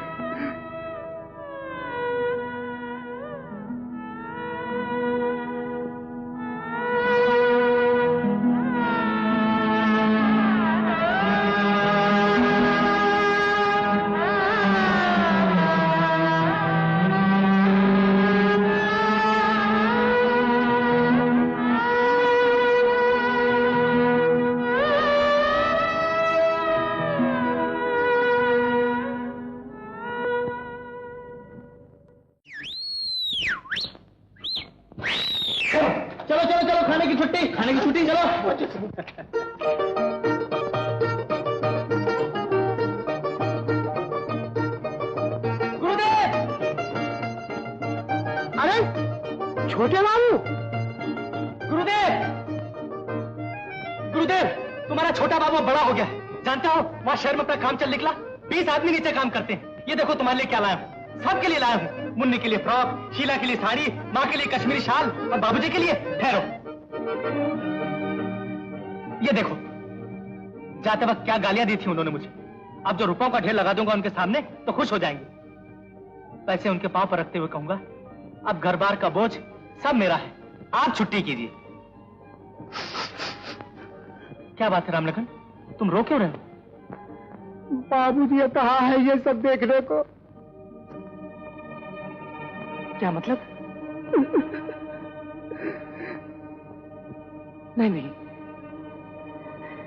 नहीं रामलखन, यही दरिया पे कपड़े मिले थे उनके। बाबूजी, धीरज रखो छोटे बाबू, धीरज रखो।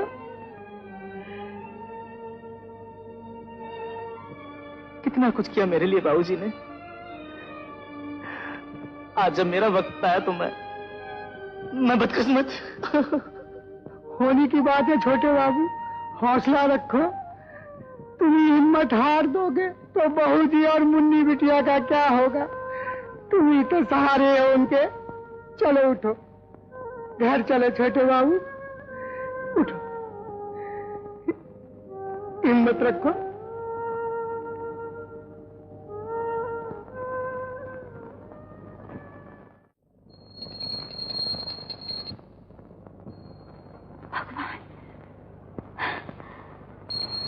मुन्नी, मुन्नी,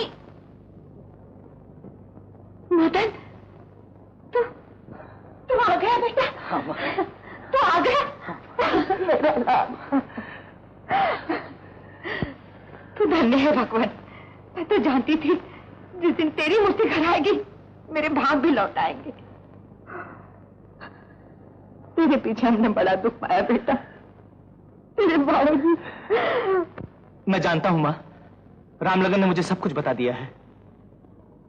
अगर ये देवता भी मुझे सहारा न देता तो मैं तो मुन्नी को लेकर कहीं डूब मरने जा रही थी। राम राम राम राम राम, ये आप क्या कह रही हैं बहू जी? नहीं रामलगन, तुम्हारे हम लोगों पर बहुत एहसान है। माँ, मैंने तो जिंदगी में जो कुछ भी सीखा, जो कुछ भी पाया, सिर्फ इसी की बदौलत है। अब तू चिंता मत कर माँ, तेरा बेटा आ गया है, कमाऊ बनकर आया है, तेरे सब दुख दूर हो जाएंगे। और हाँ, परसों भैया दूज है, मैं शीला से ही मिलाता हूँ। माँ भैया मेरे लिए कितना अच्छा पराग है। चाचा देखो कितना अच्छा पराग है। हाँ, बहुत अच्छा, बहुत अच्छा। छोटे बाबू पहले मुंह हाथ धो लो, बहुत थक गए होगे। चलो। हाँ बेटा चलो। अबे ये तो भैया मालूम होते हैं। भैया शीला, तुमने मुझे बिना देखे कैसे पहचान लिया? वाह, पहचानती कैसे नहीं? ऐसे पत्ते जैसे हाथ और किसके हो सकते हैं? अच्छा, तो हमारे जीजा जी के हाथ कमल के फूल जैसे होंगे। चलो तो कैसे हैं हमारे जीजा जी? अच्छे तो हैं? दफ्तर गए हैं। तो मैं कौन सी जल्दी में हूँ, शाम को मिल लूंगा। भैया आज सुबह से मेरी बाई आंख पड़ गई थी, मैंने सोचा आज जरूर कोई अच्छी बात होगी। तो फिर कुछ हुआ? भैया दूज के दिन तुम आ गए, इससे ज्यादा और क्या खुशी की बात हो सकती है। मैं भी तिलक लाती हूँ। ले याद, उस वक्त मुझे पिताजी की डांट बुरी लगती थी, लेकिन आज उसी डांट के लिए दिल तरस रहा है। उन्हें तो सब कुछ मालूम हो चुका होगा। शीला, तेरे साथ बर्ताव तो ठीक है ना इनका? ये सब तो बहुत अच्छे हैं। मैं अभागिन हूँ, अगर मैं ना होती तो पिताजी को ऐसा क्यों करना पड़ता? नहीं शीला, ये सब कसूर मेरा है। वक्त आने पर न मैं बाप के लिए बेटे का फर्ज अदा कर सका और न बहन के लिए भाई का। भैया ऐसी बातें मत करो, मुझे पूरा विश्वास है कि तुम एक दिन जरूर कामयाब होगे। मैं भगवान से यही प्रार्थना करती हूँ कि हे भगवान, मेरा भैया जुग जुग जिए, फले फूले और वो जिंदगी में इतना बड़ा हो कि आसमान का सितारा बन के चमके। बहू, ये क्या कर रही है? मैं पूछती हूँ, इसे अंदर किसने आने दिया? जो हो चुका है वो क्या कुछ कम है? 1000 दफा कह चुकी हूँ, अगर इस घर में रहना है तो समझ लीजिए सब तेरे लिए मर चुके। माँ जी, भगवान के लिए आज के दिन है तो मत कहिए। इतने दिनों बाद भैया आए, इनका अपमान तो मत कीजिए। जिन्हें मान अपमान का ख्याल होता है वो धोबियों का काम नहीं करते, वो चोरियां नहीं करते। भैया क्या आंखें निकाल रहा है? इतने दिन तक तेरी बहन को घर में रखे हुए हैं, ये क्या कुछ कम है?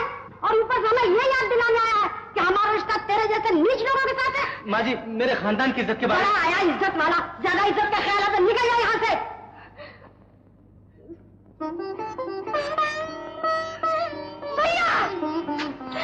भैया मुझसे नहीं सहा जाता।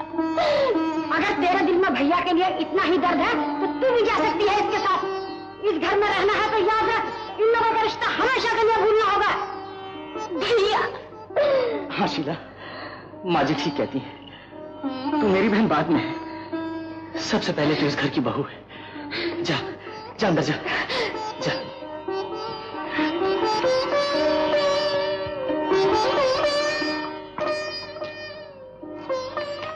माँ जी शीला की बात का बुरा मत मानना, वो बच्ची है, गलती मेरी है जो मैं यहाँ चला आया।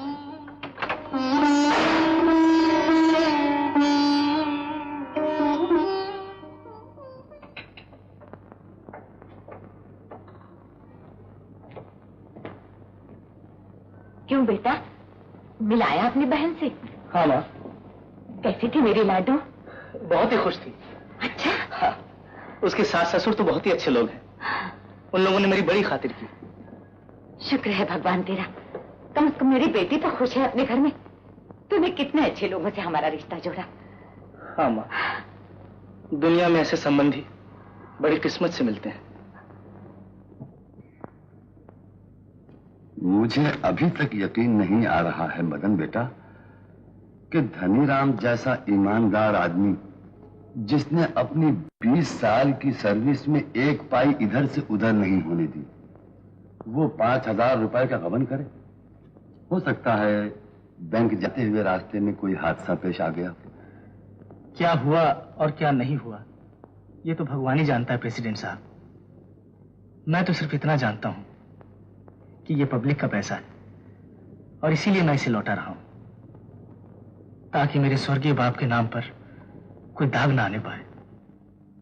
काश आज वो जिंदा होते। मदन, जिस बाप का बेटा तुम जैसा हो वो मरा नहीं, जिंदा है। अच्छा तो मैं चलूं? अच्छा।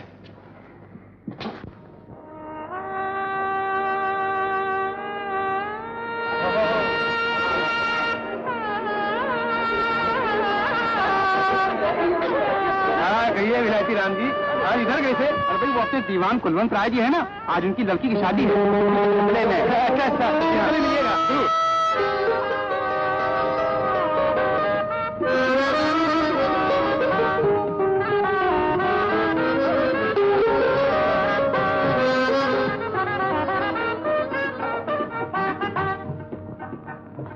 भैया। अरे बैठ भी। माँ जल्दी से तैयार हो जाओ, हम आज ही शाम की बस से चले जाएंगे। आज ही? हाँ माँ। राम लगन तुम भी तैयार हो जाओ।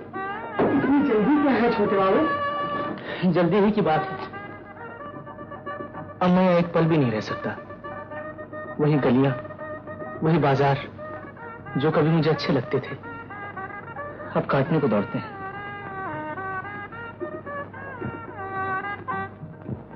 और फिर काम का भी तो हर्ज हो रहा है। हाँ बेटा ठीक ही तो कह रहे हो, चल मम्मी जल्दी से तैयार हो जा। अच्छा तो मैं ये कपड़े दिन धो ही लौटा जाता हूँ। जमनिया, ओ जमनिया, कहाँ हो? अरे सब सामान बांध रहा, संजस से जाएगा पड़ी, हम आवत है। चल चल मम्मी चल। चाचा जी, हाँ बाजे वाले को कह दिया था? हाँ बेटा वो तो कब के ठिकाने पहुंच गए। अच्छा जी। अरे रामनगन कहो कैसे है? आपको बधाई देने आया था सरकार, आज शाम को बम्बई जा रहा हूँ। बम्बई? हाँ सरकार, वहाँ नौकरी मिल गई। अरे कुछ दिन बाद चले जाते, यही तो मौका था तुम्हारे पैसे कमाने का। क्या करूँ सरकार, मजबूरी है, नहीं तो ऐसे शुभ दिन में कपड़े लौटाने थोड़ी आता। अच्छा मुझे लो। भगवान आपको दीवान जी अभी बारात में सुना है कि मैं आ रहा हूँ। क्या कहा? तुम आ रहे हो? मैं तो कब का आ चुका, अब तो बारात आ रही है। अच्छा बगल मत, कपड़े अंदर ले लो। चलो। बिटिया कहाँ है सरकार, जरा मैं उसे भी चीज देता जाऊँ। जाओ ऊपर है। अरे वहाँ खड़ी क्या कर रही है? जल्दी से सीधे ला। लाती हूँ। रानी बिटिया, और रामनगर बम्बई जा रहा था, मैंने सोचा रानी बिटिया को आशीर्वाद देता जाओ। बम्बई? हाँ, वो लाला धनीराम जी के लड़के हैं ना मदन बाबू। हाँ, वो आजकल मेरे यहाँ आए हुए हैं ना, उन्होंने बम्बई में अपना काम शुरू किया है। आज शाम को हम सब जा रहे हैं। शाम को? हाँ बिटिया, 6:30 की बस पकड़नी है। अच्छा बिटिया, जुग जुग जियो, सदा सुहागन रहो, मेरा तो यही आशीर्वाद है।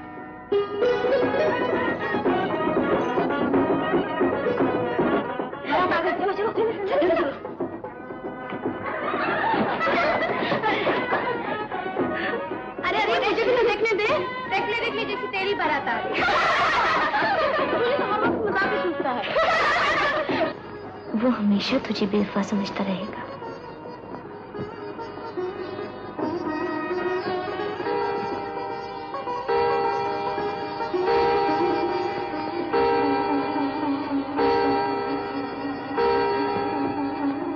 समय बीता जा रहा है।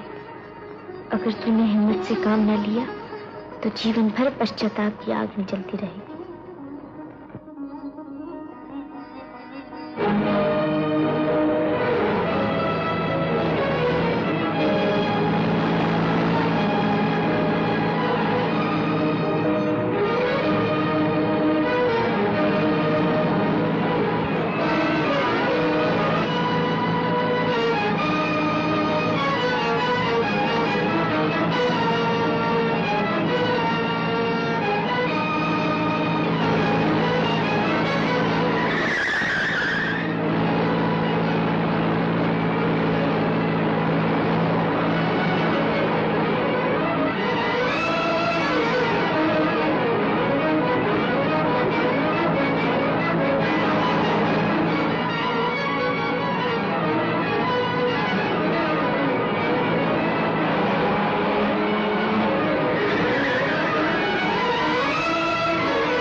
पाँव की हड्डी 2 जगह से टूट गई।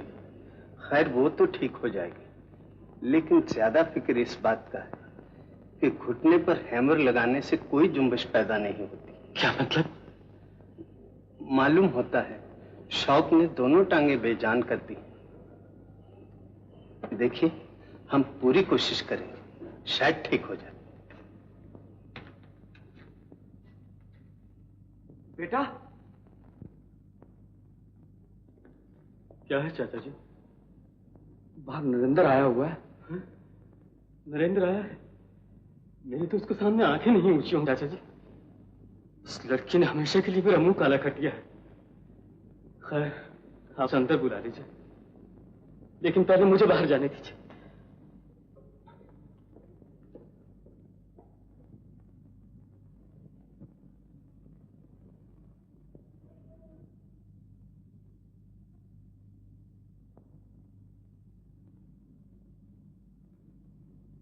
ये सब जो हुआ उसका मुझे बहुत अफसोस है।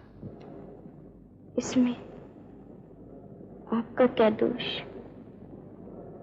बेटा, मैंने ही आपको परेशान किया। ये सब अनजानेपन में हो गया।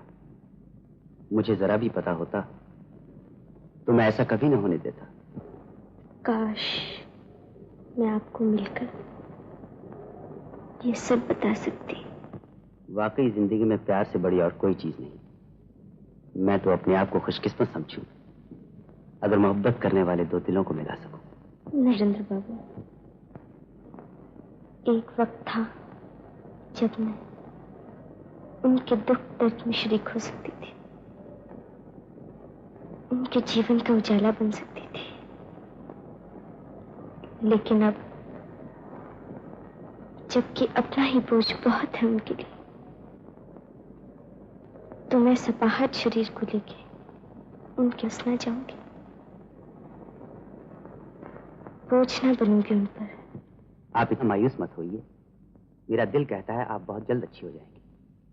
भगवान आप जैसी नेक आत्मा को ज्यादा दुख नहीं दे सकता। बाकी इस सिलसिले में अगर मैं कुछ कर सका तो अपने आप को धन्य समझूंगा। नरेंद्र बाबू, हम जिंदगी में और कुछ ना हो सके, दोस्त तो हो सकते हैं।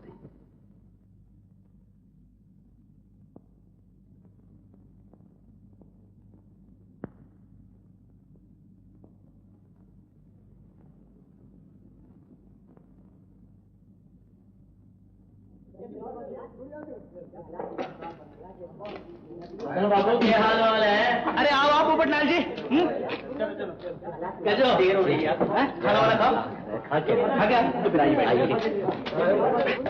मारो ऑर्डर को क्या है? बस सेठ जी 6000 गज कपड़ा तैयार हो गया है और बाकी 9000 गज कट है। वही तो मैं आपसे पूछना चाहता था। आप तो जानते हैं सेठ जी, सरकार की इंपोर्ट पॉलिसी की वजह से विलायती दाइयां आनी बंद हो गई हैं। जो मार्केट में थी वो बड़े बड़े सेठों ने दबा कर रख ली हैं ब्लैक में बेचने के लिए। तो फिर अगर आपको इतराज न हो तो मैं देसी दाइयां। देसी छापा यहाँ नहीं चलेगा, मेरा ऑर्डर तो पहले को है, मैं तो वही लूं। सेठ जी, अगर हम विदेशी माल के पीछे ही पड़े रहे तो हमारे देश की दस्तकारी कैसे तरक्की करेगी? मैं यहाँ देशभक्ति के भाषण सुनने नहीं आया, आजादी से पहले बहुत सुने हुआ है। छापा ब्लैक में चले गया है तो तुम भी ब्लैक में खरीदो। नहीं सेठ जी, मैं उसूली तौर पर ब्लैक का धंधा नहीं करूंगा। तो फिर मारो ऑर्डर कैंसिल। सेठ जी रहने तो बड़ा आया असूल वाला। सुनिए तो सेठ जी, या असूल का पालन करो या धंधा करो, मेरा सारा कपड़ा वापस कर दो। कुछ तो सोचो सेठ, आपके इस ऑर्डर के लिए हमने 20 के छोटे छोटे ऑर्डर लौटा दिए। हमारा छोटा सा कारखाना है, उधर आता है इधर पेट में जाता है।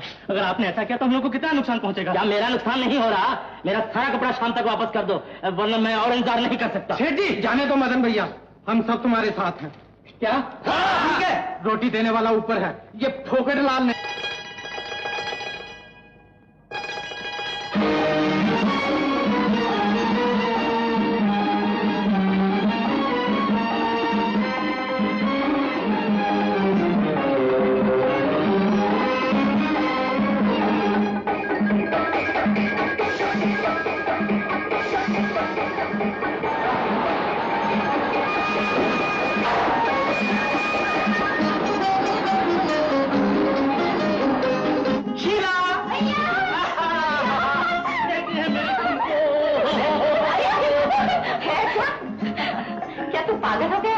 ब्याही बनी गई, बच्चे की माँ हो गई, अभी तो इसे ठुमको ही कहता है। अरे माँ, अगर ये दादी भी हो जाए ना तो मेरी ठुमको ही रहेगी।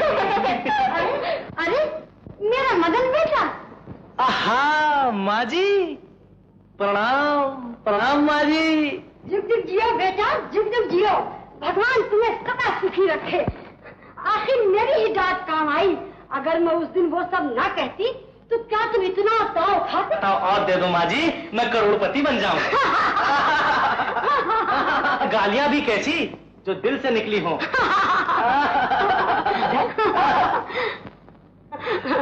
कोई और होता तो गुस्सा मान लेता। अरे पूछ इससे, उस दिन तुम्हारे चले जाने के बाद मैंने तुम्हारी कितनी तारीफ की। आपने बड़ी जल्दी की माँ जी, लोग तो मर जाने के बाद तारीफ करते हैं। शुभ शुभ बातें करो बेटा, अब तो हमारी सारी उम्मीदें तुम पर आ लगी हैं। ईश्वर करे तुम लाख बरस जियो, तुम्हें ही लगे। ऐसा न कहो माँ जी, अगर आपकी उम्र भी मुझे लग गई तो मैं सेवा किसकी करूँगा? बेटा तो तूने जना है लाजो, एक अपना है, इसका वो, मेरा पत्थर का पत्थर। तुम चुप रहो ना माँ। अरे क्या चुप रहूं, बिल्कुल गोबर गणेश है, गोबर गणेश। नहीं बहन जी, ऐसी भी क्या बात है? ऐसी ही कुछ बात है लाजो बहन। बेटा हाँ? अब तुम उसे भी यही ले आओ, किसी काम पे ना। छी छी छी छी माँ जी, ये तो धोबी का काम है। अरे वो सब कुछ करेगा निगोड़ा। सुना नहीं तुमने?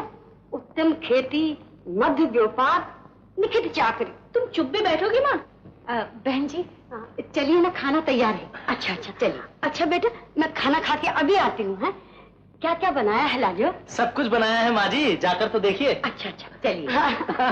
अच्छा अच्छा अच्छा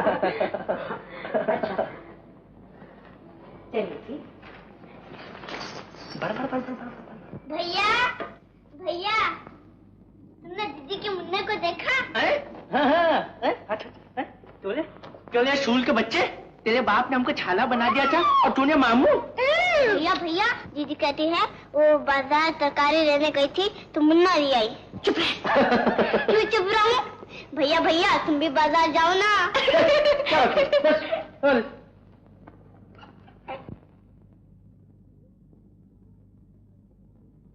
अरे भैया क्या कर रहे हो? मैं तुम्हारी तस्वीर बना रही हूँ, तुम उठ के चल दिए। अच्छा, तभी मैं सोचूं कि तुम वहां बैठे बैठे क्या कर रही है। देखो ये कौन है? ये भगवान है। ये भगवान है? हाँ। अच्छा, अगर वो भगवान है तो फिर ये तो भूत होगा। ये भूत नहीं है, तुम हो। अपनी शक्ल नहीं पहचान सकते? ये मेरी शक्ल है? हाँ। अच्छा और ये कौन है? ये भाभी है। क्या? भाभी भाभी है, भाभी है, भाभी है। शरीर कहीं की।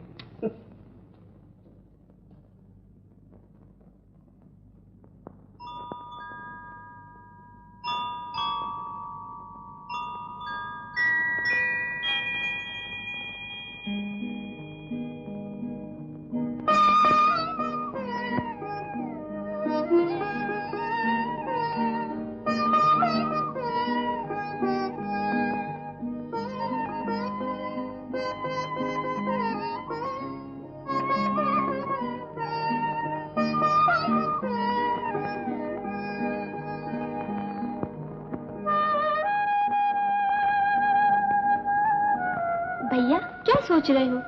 कुछ नहीं, कुछ भी तो नहीं। जब से आई हूँ देख रही हूँ ऐसी बातें करते करते एकदम गुम हो जाते हो। अब तो भगवान का दिया सब कुछ है, बस कमी है तो एक बात की। भैया अपने लिए एक जीवन साथी ढूंढ लो ना। जीवन साथी? हाँ, आखिर सब कुछ है तो किसके लिए? मुझसे कौन लड़की शादी करेगी? क्यों? वो इंदु का क्या हुआ? शीला,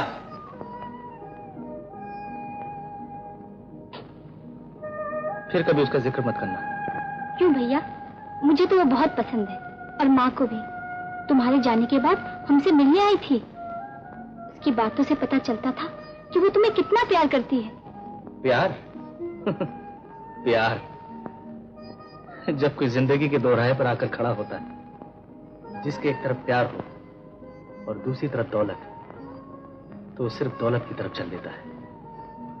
उसे तो शादी किए हुए 1 साल हो गया, कहीं बैठी ऐश कर रही होगी।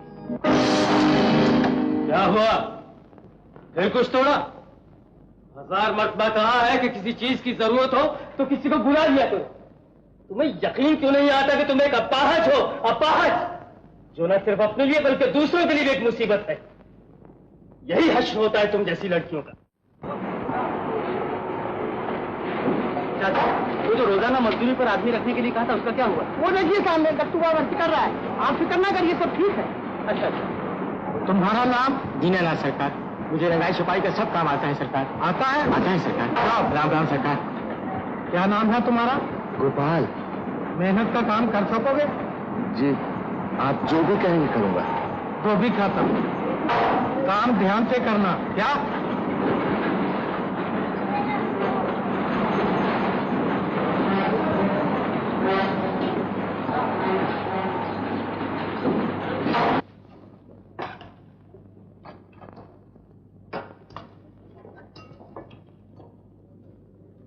बस बस और लीजिए ना पंडित जी। बस एकदम प्रसन्न हो चुके हैं। पितरों की आत्मा को शांति मिले, हमारी यही प्रार्थना है। शेर सिंह। जी माँ जी। ये लो, मजदूरों को मिठाई बांटा। बहुत समझ। मुन्नी, अरे क्या कर रही है? बेबी को जगा देगी क्या? जा, तू भी शेर सिंह के साथ जा, मजदूरों को मिठाई बांटा। जा।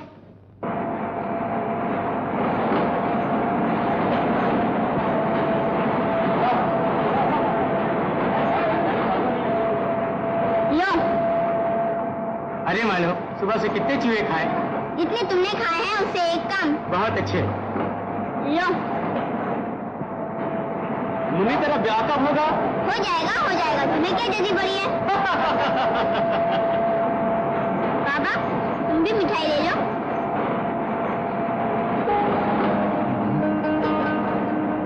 लो ना।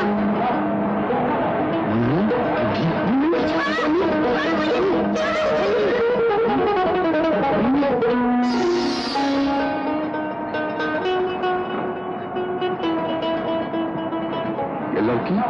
अरे भैया, अपने कारखाने के मालिक की छोटी बहन है। कारखाने का मालिक? हाँ, मदन भैया। मदन भैया? हाँ। कोई इस कारखाने का मालिक है। वो इतनी बड़ा हो गया। मेरा बेटा मदन, मदन,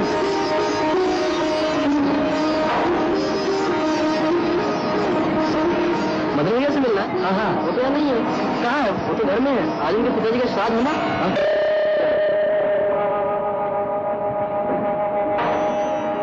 श्राद्ध?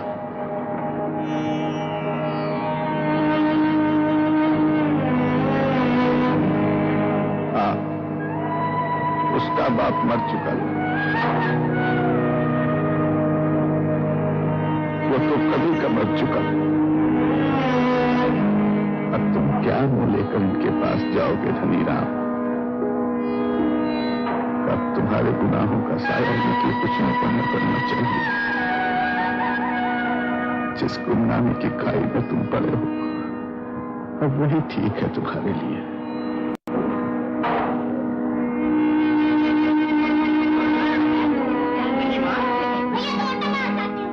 तेरी ची बल्ले की तू क्या हंसाइए? इधर अरे ये तो क्या इसका बाप भी हंसेगा? हाँ कहिए।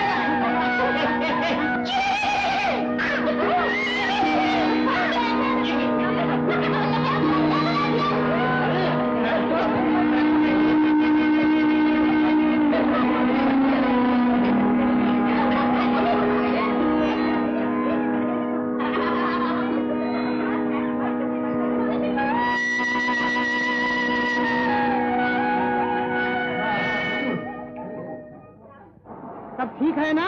क्यों रामलगन चाचा, सुना तुमने जमनिया चाची से फिर झगड़ा शुरू कर दिया? झगड़ा वो करती है, रोज सिनेमा जाती है छोटे बाबू। अरे तो देखने दो, तुम्हारा क्या जाता है? आप तो जानते हैं कि बम्बई शहर है। यहाँ कौन नहीं आया? वो गोपाल भैया, उनका बेचारा बीमार है। अच्छा, समझ में नहीं आता, आज शाम तक ऑर्डर सप्लाई करना है, कैसे काम होगा? घबराओ मत, मैं उसका काम किए देता हूँ। अरे छोटे, अरे करने दो ना, मुझे बहुत दिनों से प्रैक्टिस नहीं रही, आज मुझे फुर्सत है।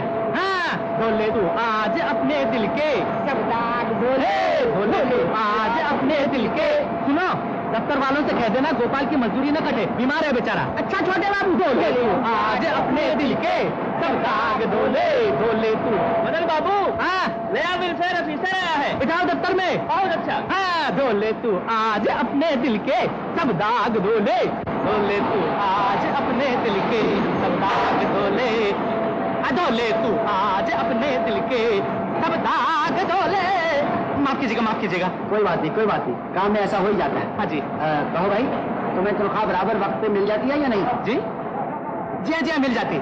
कितना बड़ा कुनबा है तुम्हारा? जी मेरे अलावा बस दो और हैं, माँ और बहन। बहन की शादी के लिए कुछ जमा किया या नहीं? जी अभी तो बहुत छोटी सी है। छोटी है? जी आप भाई, तुम्हें तो कोई तकलीफ नहीं? जी तकलीफ ये है कि कोई तकलीफ नहीं। आप तो मैनेजिंग डायरेक्टर साहब आ गए होंगे। जी यही तो मैं आपसे कहना चाहता था। मदन भैया, आप हैं नए वेलफेयर ऑफिसर और आप ही हैं मैनेजिंग डायरेक्टर। आप? जी क्या मैं मैनेजिंग डायरेक्टर नहीं लगता? दरअसल मैं इन्हीं में से एक हूँ। बड़ी खुशी हुई आपसे मिलकर। आइए, चलिए आइए। एक बीमार मजदूर की जगह आपको काम करते देखकर मुझे अचंभा हुआ। बात यह है कि ऑर्डर आज ही पूरा करना था, मुझे कोई दूसरा काम न था और वो मजदूर था डेली वेजेस में, उसे अपनी मजदूरी मिल गई, अपना काम भी हो गया। बैठ। यह कोई मामूली बात नहीं है मदन बाबू, ऐसी बातों से काम करने वालों के दिल में एक गौरव पैदा होता है और वो जी जान से काम करते हैं, जिसे उनकी, उनके मालिक की और देश भर की उन्नति होती है। और फिर मैंने वो हाल भी देखा है जो आपने कामगारों के मनोरंजन के लिए बनवाया। इन सब बातों के लिए मैं आपको बधाई दूं। शुक्रिया। लेकिन असली बधाई हमें तब मिलेगी जब आप अपने इन शुभ हाथों से उस हॉल का उद्घाटन करें। जी जरूर जरूर, ऐसी सुंदर संस्था के लिए मुझे कुछ भी करके खुशी हो। Please thank you.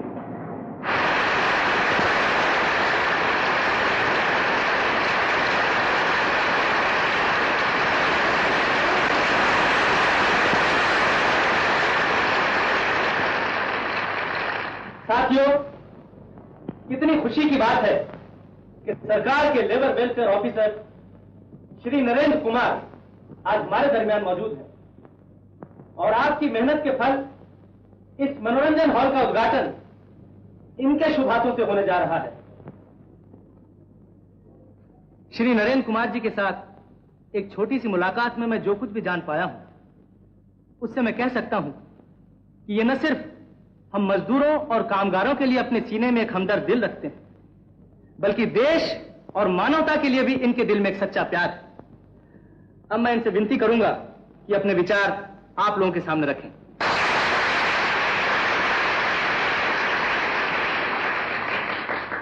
दोस्तों, ये मत समझिए कि मदनलाल जी ने मेरी तारीफ की इसलिए मैं उनकी तारीफ करने जा रहा हूं, बल्कि ये हकीकत मजदूर और माली आपसी रिश्ते को जैसे मदनलाल जी ने समझा और निभाया, वो एक मिसाल है देश भर के सनतकारों के लिए।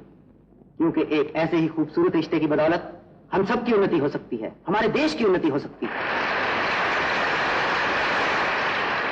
अब मैं इस मनोरंजन हाल का उद्घाटन करते हुए वो फैसला आप लोगों के सामने रखता हूं जो मजदूरों की कमेटी ने अभी अभी मेरे हाथ में दिया है। सब मजदूरों की मनोकामना थी कि इस हाल का नाम एक ऐसी महान व्यक्ति के नाम पे रखा जाए जिस पे वो हमेशा हमेशा के लिए फख्र महसूस करें। चुनाचे सबने मिलकर यह तय किया है कि इस हाल का नाम धनीराम हाल रखा जाए।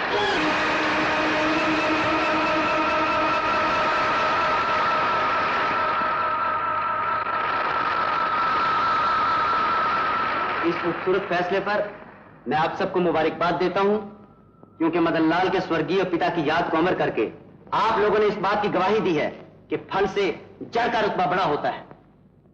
मैं धन्य समझता हूं उस बाप को जिसने अपने सपूत की रुचियों को समझा और उन्हें फलने फूलने की पूरी आजादी दी। धनीराम जी चाहते तो उनका बेटा भी कहीं क्लर्क या अफसर हो सकता था, लेकिन उन्होंने अपने बेटे को वो रास्ता चुनने की इजाजत दी जिसमें गड्ढे थे, कांटे थे, जहां खून था, पसीना था और आंसू थे। ये धनीराम ही थे जिन्होंने अपनी औलाद के दिल से उस कमतरी के एहसास को मिटा दिया जो हमारे देश के नौजवानों में हाथों की मेहनत के बारे में पाया जाता है। क्योंकि वो जानते थे कि आज के हिंदुस्तान में दरांती पकड़ने वाला किसान या हथौड़ा थामने वाला मजदूर भी देश की उतनी ही खिदमत करता है जितनी कि दफ्तर की कुर्सी पर बैठकर कलम चलाने वाला क्लर्क या अफसर। आखिर में मैं भगवान से यही प्रार्थना करता हूं कि हमारे देश के हर नौजवान को धनीराम जैसा बाप मिले ताकि ये देश दिन दुगनी और रात चौगनी तरक्की करे।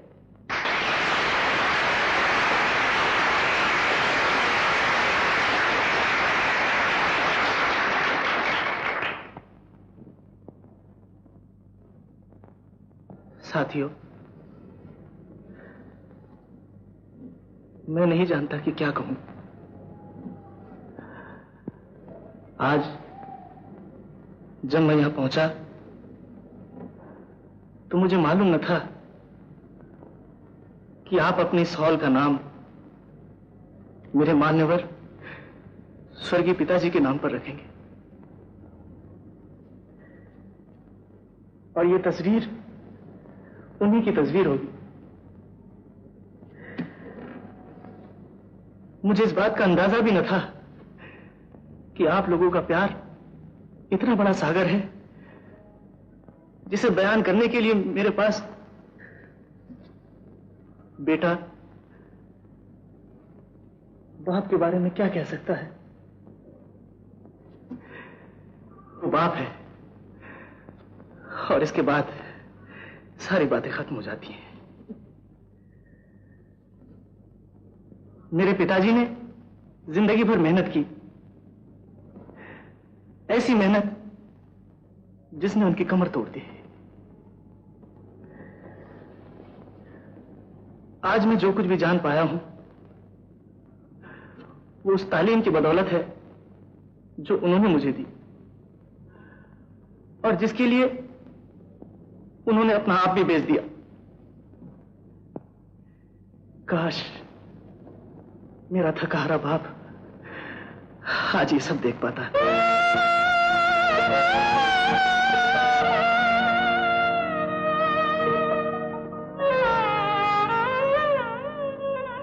मेरे पिता का सम्मान करके आपने मेरा सम्मान किया है,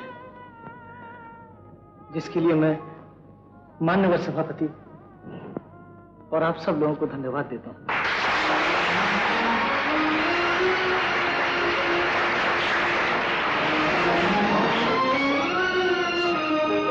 जट्टूबा, नरेंद्र बाबू ने एक ही बात उल्टी करी। वो क्या? ये तो नहीं कह सकते कि हर बेटे को ऐसा बाप मिले।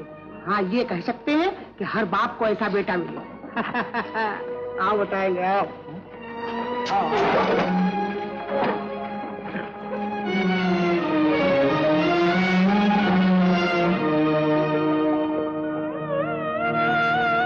निकल जा मेरे घर से। अगर तूने यही मुंह काला करना है तो चला जा ताकि तेरी मनहूस सके।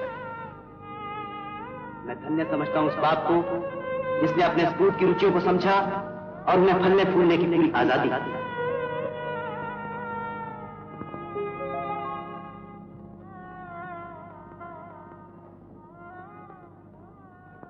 अरे जट्टूबा, नरेंद्र बाबू ने एक ही बात उल्टी करी।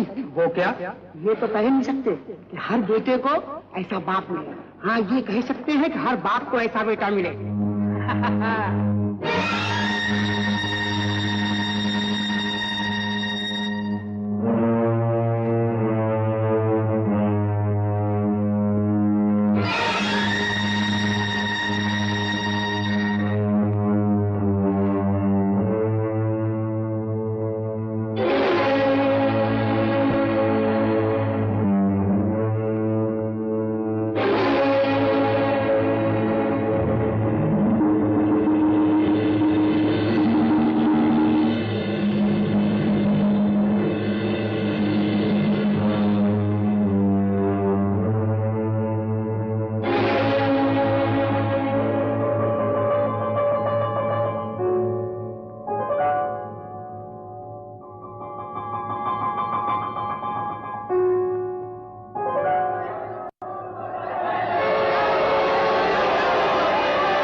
गोपाल भैया, तुम इतनी रात गए यहाँ क्या कर रहे हो?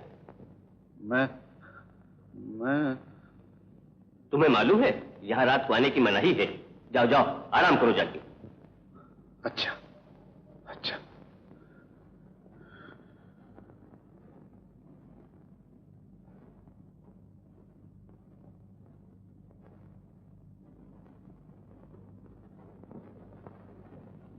देखिए, आपके पिताजी एग्जामिनेशन रिपोर्ट के लिए डॉक्टर के यहाँ रुक गए हैं, जरा देर से आएंगे। वैसे डॉक्टर की बातचीत से ऐसा लग रहा था कि आप बहुत जल्द अच्छी हो जाएंगे। शुक्र। आपके एहसानों का बदला हम लोग कैसे चुका सकेंगे? देखिए, अगर आप ऐसे शर्मिंदा करेंगे तो मैं यहाँ से चला जाऊंगा। नरेंद्र बाबू, खैर, अभी तो मैं सचमुच ही काम पे जा रहा हूँ। अगर किसी चीज की जरूरत हो तो नौकर से कह दीजिएगा। अच्छा, मैं चला। बाबू क्या हुआ? उन्होंने मुझे चाय पर बुलाया है। हाँ, तू तो हमेशा किसी न किसी काम में ही लगा रहता है। बात भी करूं तो कैसे? ओ मेरी रानी माँ, तेरे लिए मुझे कोई काम नहीं। बस बता क्या बात है। चल हट। भगवान की इतनी दया होने पर भी मेरा इस घर में दिल नहीं लगता। सब सुना मालूम होता है। सुना मालूम होता है? हाँ। तो फिर क्या किया जाए? हाँ, तुझे तीर्थ यात्रा करा लाऊं?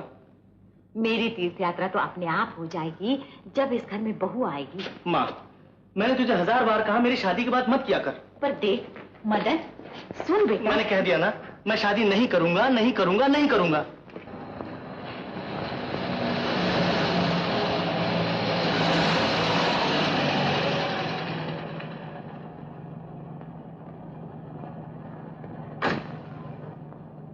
नरेंद्र बाबू हैं? जी, वो बाहर गए हैं। 10-15 मिनट में आते होंगे। आपको इंतजार करने को बोल रहे हैं। अच्छा।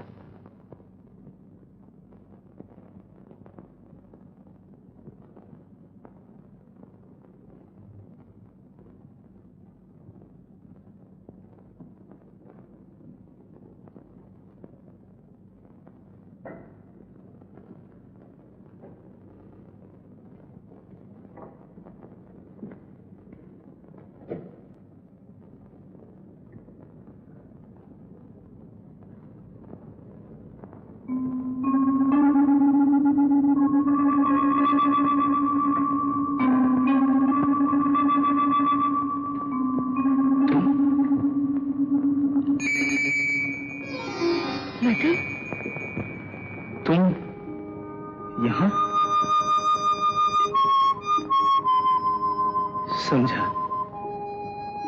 वेलफेयर ऑफिसर नरेंद्र बाबू ही थे।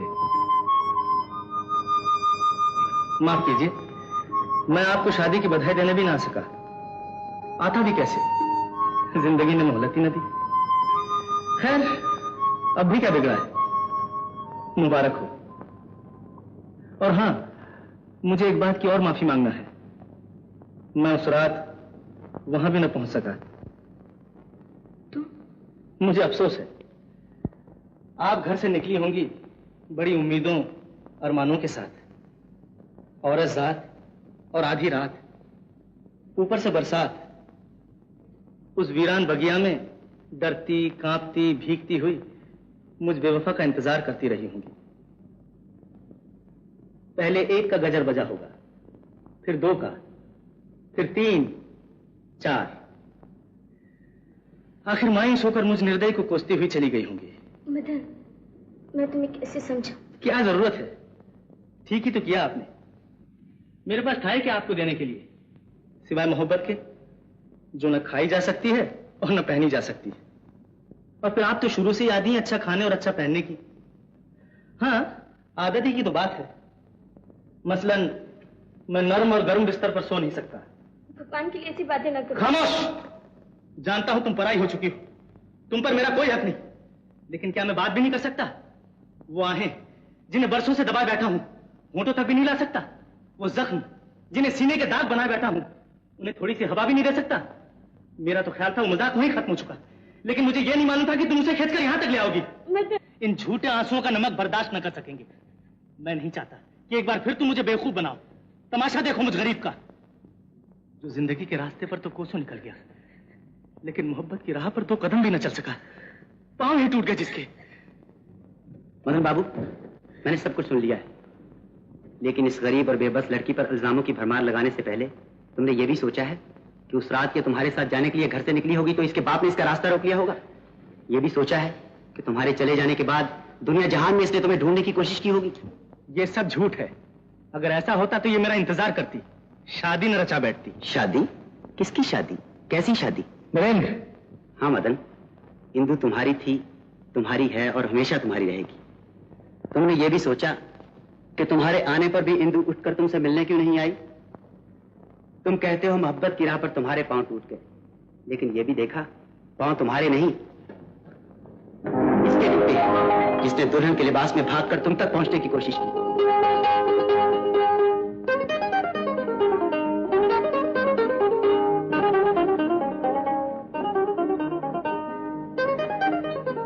इंदु, तुमने मुझे पहले क्यों नहीं बताया? इसलिए कि ये अपने आप से ज्यादा तुमसे प्यार करती थी। इसकी मोहब्बत ने गवारा न किया कि ये तुम्हारी जिंदगी में एक बोझ बनकर चली आई।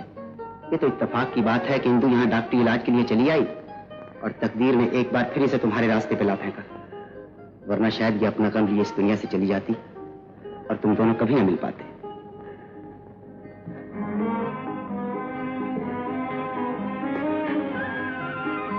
इंदु, तुमने मुझे इतना निर्दयी क्यों समझा? कहीं फूल का भी बोझ होता है। इंदु, मैं सोच भी नहीं सकती थी तुम ऐसे में भी मुझे अपना सकोगे, अपने दिल में जगह दे सकोगे। और मैं तुम्हें एक पल के लिए भी अपने आप से जुदा न होने दूंगा। इंदु, मैंने जिंदगी में सब कुछ पा लिया, लेकिन तुम्हारे बिना सब कितना अधूरा था, कितना बेकार।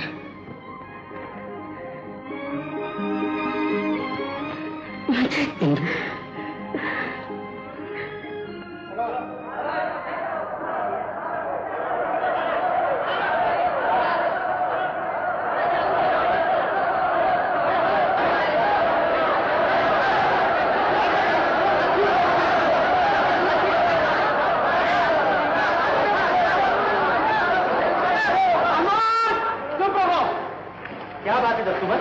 ये सब क्या है? मदन भैया, गोपाल ने आपके पिताजी की तस्वीर तोड़ दी।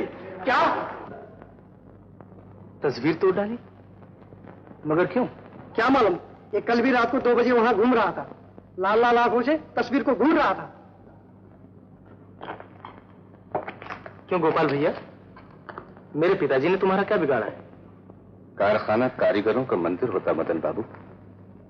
उस तस्वीर का वहां होना कारीगरों का अपमान है। अपमान? अपमान किस लिए? इसलिए कि मैं धनीराम को जानता हूं। क्या जानते हो? यही कि वो जिंदगी भर जाहिरदारी करता रहा, एक झूठी लोग-लाग में मरता रहा। उसने हमेशा हाथों की मेहनत से नौकरी और गुलामी को अच्छा समझा, यहां तक कि जब उसके बेटे अपने हाथों की मशक्कत से ईमानदारी और आजादी की रोटी खाना चाहिए तो उसने उसे भी घर से निकाल दिया। क्या बकते हो? झूठी शान कायम रखने के लिए उसने 5,000 रुपए गबन करके अपनी बेटी की शादी कर दी। गोपाल, मैं बेईमान आदमी था, मैं चोर था।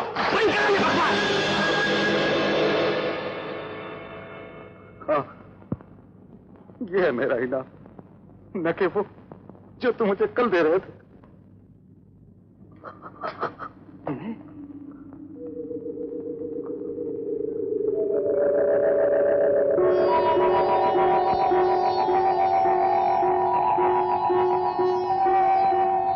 बाबूजी, बड़े बाबूजी, बाबूजी, छोड़ दो मुझे, छोड़ दो मुझे। वो मर चुका, कभी का मर। नहीं बाबूजी, बाबूजी आप कहाँ थे बाबूजी? क्यों हमें छोड़कर चले गए थे? क्यों अपने आप पर जुल्म किया, हम पर जुल्म किया? बाबूजी मत कहो मुझे बाबूजी, अपने पापों का फल मुझके लिए। राम लगन, तुम बाबूजी को लेकर घर चलो, मैं माँ को बोलो। चलिए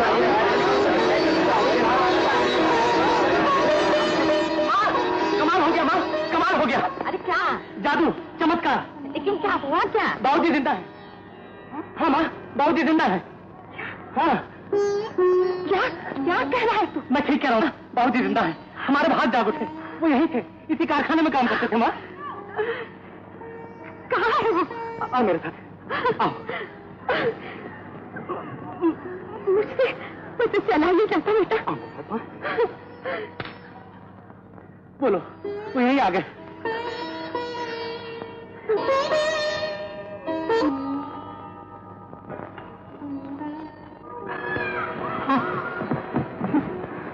मैंने तुम्हें बहुत दुख दिया मुन्नी की माँ, माफ कर। नहीं, ऐसा न कहिए, ऐसा न कहिए।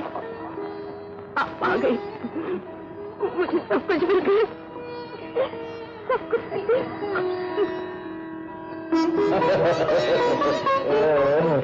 धनीराम जी, अब तो मानना ही पड़ेगा कि जिंदगी की दौड़ में मेहनत भी जीत गई और मोहब्बत बेटी जियो, तू तो मेरी जन्म जन्मांतर की बहू है। मुबारक, आप सबको मुबारक। डॉक्टर ने कहा है इनको 1 हफ्ते में चलने पे क्या भागने भी लगेगी। हाँ बताइए। मैं भागने दूंगा तब ना, क्यों?